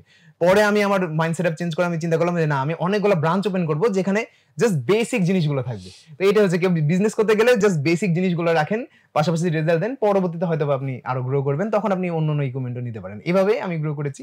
তাই আমি এই জিনিসটাকে সঠিক মনে করি, তাই আমি মানুষকে এটাই সাজেস্ট করছি। এটা হচ্ছে ব্যাপার। না ভাইয়া, খুবই সুন্দর সাজেশন দিয়েছেন আসলে। তো ভাইয়া কথা বলতে বলতে আসলে আমাদের মানে অনুষ্ঠানেরও আমরা শেষ দিকে চলে এসেছি। ভাইয়া লাস্টে এসে আপনার কাছ থেকে জানতে চাইবো যে আপনার লাইফে আপনি যা দেখেছেন, যা করেছেন, যা এক্সপেরিয়েন্স করেছেন, সেখান থেকে লাইফ লেসন যদি আমাদের সাথে একটা দুটো শেয়ার করতে পারেন। লাইফ লেসন বলতে যা শিখেছি বলতে কি, আমাদের এজ যখন আমি জিমনেসিয়াম ওপেন করি 20 বছর বয়সে, 21 হবে তখন। তো ওই বয়সে ধরেন ম্যাক্সিমাম ক্ষেত্রে কি হয় যে এরকম কিছু করলে, মানে যারা মিডল ক্লাস ফ্যামিলি ব্যাকগ্রাউন্ডের, আমার আব্বু ফুটবলার ছিল, পরে অ্যাক্সিডেন্টের কারণে ফুটবলার কন্টিনিউ করতে পারেনি, পরে একটা ডেইরি ফার্ম দিয়েছিল, গরুর ফার্ম দিয়েছিল, ওগুলোর টাকা দিয়ে আমরা বড় হয়েছি, আমরা দুই ভাই। তো আমরা ছোটবেলা থেকে অনেক কিছুই পাইনি, কিন্তু ইচ্ছা ছিল অনেক কিছু করার। মানে আমার এরকম প্যাশন ছিল যে আচ্ছা আমি হয়তো একটা স্পোর্টসম্যান হব। সবসময় আমার আব্বু যেহেতু স্পোর্টসম্যান ছিল, জেনেটিক্সে আমার কেমন যেন ছিল যে আমি ফুটবল ভালো খেলতাম, ক্রিকেট ভালো খেলতাম। তো পরবর্তীতে ওগুলো আর হয়নি, কারণ আমার আম্মু আবার চাইতো যে আমি পড়াশোনা করে যেন কিছু একটা করি, যেটা প্রত্যেকটা মিডল ক্লাস ফ্যামিলি করে, যে না যেহেতু তোমার বাবা এটা কোনো এক্সাম্পল ক্রিয়েট করতে পারেনি, বড় একটা খেলোয়াড় হতে পারেনি, হতে পারতো হয়তো বা, কিন্তু অ্যাক্সিডেন্টের কারণে হতে পারেনি, তাহলে তুমি এই লাইনে যেও না, তোমারও ফিউচার নষ্ট হয়ে যাবে। যেটা আমি কিছুক্ষণ আগেই বলছিলাম যে আপনি বডি বিল্ডার হওয়ার চেষ্টা করছেন, অসফল থেকে গেলেন, তাহলে আপনাকে দেখে আরো 10 জন ডিমোটিভেট হবে যে বডি বিল্ডিং করা যাবে না, জিমে এত পাগল হওয়া যাবে না, তাহলে তো তুমি লাইফে আগাতে পারবে না। কিন্তু আমার এখন উদ্দেশ্যটা চেঞ্জ হয়ে, আমি বললাম না যে আমার উদ্দেশ্যটা হচ্ছে যে আমি এটা করেই বড় হব, যেন আমাকে দেখে আরো 10 জন ইন্সপিরেশন পায় যে না, ফিটনেস লাইনেও ক্যারিয়ার করা যায়। তো শুরুতে যেটা দেখতাম যে আমাদের এজের মানুষজন লাক্সারির পেছনে বেশি দৌড়ায়। মিডল ক্লাস ফ্যামিলিতে আমরা কি করি যে যেটা আর্ন করি, আমাদের পকেটে যা টাকা না থাকুক, আমাদের গায়ে, আমাদের শরীরে আর আমাদের হাতে তার থেকে বেশি দামি জিনিস থাকে, বা আমাদের কোমরের নিচে একটা দামি বাইক থাকে। এটা মিডল ক্লাস মানে ফ্যামিলির ছেলেদের মানে স্বপ্ন থাকে। আর সব থেকে বড় প্রবলেম হলো যখন গ্রো করে, ধরেন কোন একটা আপনি লাইন পেয়ে গেলেন, যখন আমি বিজনেসে একটু সফলতা পাচ্ছিলাম শুরুর দিকে, তখন কিন্তু এত টাকা আসছিল যে চাইলে দামি বাইক, দামি গাড়ি এগুলো সবই করা যেত। ওগুলো না করে এখন পর্যন্ত আমি আমার প্রায় 80% টাকা ইনভেস্ট করি। মানে এই যে আমরা 4টা জিম ওপেন করেছি, একটা টাকাও কিন্তু কারো কাছে ধার নেওয়া না বা বাসা থেকেও নেওয়া না। 1,05,000 টাকার ভিতরে 1 লাখ টাকা ছিল আমার মামা আমাকে ধার দিয়েছিল, আর 5,000 টাকা আমার নিজের ছিল। ওই টাকা দিয়ে কিন্তু প্রায় 1 কোটি টাকার উপরে ইকুইপমেন্ট কিনেছি। আর ঢাকাতে এটা প্রায় হলো। তো এইটা 7 বছরে হয়েছে, প্রায় 7 বছরে। এই রিজনটা হচ্ছে যে লাক্সারির পিছনে যাইনি প্রথমে। মানে আমি ফ্রেন্ডও চয়েস করতাম যে না, যারা লাক্সারি দেখে পছন্দ করে, এরকম ফ্রেন্ড আমার ছুটে গেছে। খুব 2-3 জন ফ্রেন্ড আছে যারা অত মানে মানুষ হিসেবে আপনি কেমন সেই হিসেবে আপনার সাথে আছে। তাদের সাথে হয়তো আমার দেখাও হয় না, কখনো দেখা হলে খুব ভালো একটা সম্পর্ক আছে, কিন্তু কথাও হয় না খুব একটা। তো আমাদের প্রবলেম হচ্ছে আমরা মনে করি যে আমাদের হাতে একটা দামি ফোন থাকলে বা জামা কাপড় দামি হলে, দামি বাইক থাকলে আমরা হয়তো বা একটু ভ্যালু বেশি পাবো। সেটা পরবর্তীতে আর কোনো ম্যাটারই করে না। যখন আপনার বয়স 27-28 হয়ে যাবে, জাস্ট 30ও বলছি না, 27-28 হলে আপনি বুঝতে পারবেন যে আসলে এগুলো কোনো কিছু ম্যাটারই করে না। আপনি কোন পজিশনে আছেন তখন বা কি করছেন, তখন মানুষ ওই হিসেবে আপনার সাথে রিলেশন তৈরি করতে চায় যে আচ্ছা ওর সাথে কানেকশন থাকলে আমার এই কাজটা হবে। আপনার সাথে কানেকশন থেকে কারো কাজ যদি সহজ হয়, তাহলে মানুষ আপনার সাথে কানেকশন রাখবে একটা সময় পর। তারপরে তাছাড়া কিন্তু হবে না। এটাই আমি বুঝাতে চাই মানুষকে, যে প্রথমে লাক্সারিতে না যায়, যদি আপনি মিডল ক্লাস হন, যারা আপার ক্লাস সোসাইটি আছে তারা অনেকে আমার ভিডিও দেখে, তো তাদের ব্যাপারটা আমি বলছি না, কারণ তাদের লাইফটা একটু ইজি অন্যদের তুলনায়। তো যারা মিডল ক্লাস, তারা লাইফকে ইজি করতে গেলে শুরুতে লাক্সারিতে যাওয়া যাবে না। এটলিস্ট আপনি 20 বছর বয়স পর্যন্ত আপনার যে এডুকেশনাল ব্যাকগ্রাউন্ড আছে ওখানে ফোকাস করেন। 20 এর পর 30 পর্যন্ত যা কামাবেন তাই ইনভেস্ট করেন। মানে খুব নগণ্যতম, খেয়ে পড়ে বাঁচার মতো থাকেন, গরিবের মতো হন, বড় লোক কিন্তু শো করেন যে আপনি গরিব। গরিবের মতো থাকেন, পায়ে হাঁটেন, রিক্সায় চড়েন, কিন্তু অ্যাটলিস্ট 30 পর্যন্ত ইনভেস্ট করে তারপরে আপনি, হ্যাঁ, এর মাঝখানে 20 থেকে 30 বছর এই বয়সটাতে ট্যুর দেন প্রচুর। আপনি লাক্সারিতে দামি বাইক না কিনে আপনি ট্যুর দেন, দরকার হলে দেশ বিদেশ ঘুরেন, তাও অনেক কিছু শিখতে পারবেন। কিন্তু বাইক তখনই কিনেন, বাইক তো কি হয়, আমাদের কোন একটা কাজ সহজ করে দেয়। ম্যাক্সিমাম ক্ষেত্রে দেখা যায় যে দামি বাইক আর দামি ফোন, আমাদের জিমে এখনো অনেক আছে যাদেরকে আমি বুঝাই, দামি বাইক দামি ফোন তখন কিনবা যখন তোমার মনে হবে যে এইটা ইউজ করে তুমি তোমার লাইফে ভ্যালু অ্যাড হচ্ছে, তোমার হয়তো বা ইনকাম একটু বেশি হচ্ছে। তুমি হয়তো বা বাইক ইউজ করে আগে তোমার বাইক না ইউজ করলে তোমার হয়তো বা 2,000 টাকা খরচ হতো, বাইক ইউজ করে তোমার 1,000 টাকা খরচ বেঁচে গেছে। কোন একটা জিনিস তখনই কিনবা যখন সেটা তোমার খরচ কমাবে অথবা তোমার আয় বৃদ্ধি করবে। এটা 30 এর আগে। আফটার 30 তোমার যা হয়ে গেছে, তারপর তুমি সেটার বেশিতে লাক্সারি নিয়ে আসো। 30 এর আগে লাক্সারি কোনো ম্যাটারই করে না, 30 এর পর লাক্সারি ম্যাটার করে। 30 এর আগে আপনার কাছে কি দামি জিনিস আছে সেটা ম্যাটার করে না, বয়স 30 হলে ম্যাটার করে যে আপনি আসলে কোন পজিশনে আছেন। এটাই মূলত বলতে চাই সবাই। খুবই খুবই প্রিসাইজ রিয়েলাইজেশন, মানে আমি সবগুলো ভাইয়ের সাজেশনের সাথে আসলে রিলেট করতে পারছিলাম। সো আমার খুবই ভালো লাগলো আসলে ব্যাপারটা, যে ভাইয়া যে লাইফ থেকে এই পার্সপেক্টিভটা নিয়েছেন এবং আমাদের সাথে এত সুন্দর করে শেয়ার করেছেন। ভাইয়া আপনাকে অনেক ধন্যবাদ। আজকে অনেক তো ধন্যবাদ অনেক ভাই। কিছু নিয়ে আলোচনা হলো। তো আসলে হচ্ছে আরো সময় পেলে আরো অনেক কিছু নিয়ে আলোচনা হ্যাঁ, করা হ্যাঁ। যেত। আই গেস আমরা হয়তো সামনে এটা নিয়ে আবার ফিরতে পারি এই জি, জি আলোচনাগুলো নিয়ে। অবশ্যই। তো ভাইয়াকে আবারও ধন্যবাদ জানাচ্ছি আমাদেরকে এই ধন্যবাদ সময়টা ভাই। দেওয়ার জন্য। দর্শক আপনাকেও অনেক ধন্যবাদ আমাদের সাথে এই সময়টা কাটানোর জন্য। তো দর্শক, ইনশাআল্লাহ আগামী পর্বে সবার সাথে আবার দেখা হবে এবং আজকের পর্ব থেকে আপনি যদি কিছু নিতে পারেন, আপনার নেয়ার মতো যদি কোনো পয়েন্টস থাকে, সেটা আমাদের সাথে কিন্তু কমেন্টে শেয়ার করতে পারেন। আমরা দেখে হয়তো অনেক ইন্সপায়ার্ড হব। সবাইকে আবারও ধন্যবাদ জানাচ্ছি। সবাই ভালো থাকবেন, সুস্থ থাকবেন। আসসালামু আলাইকুম।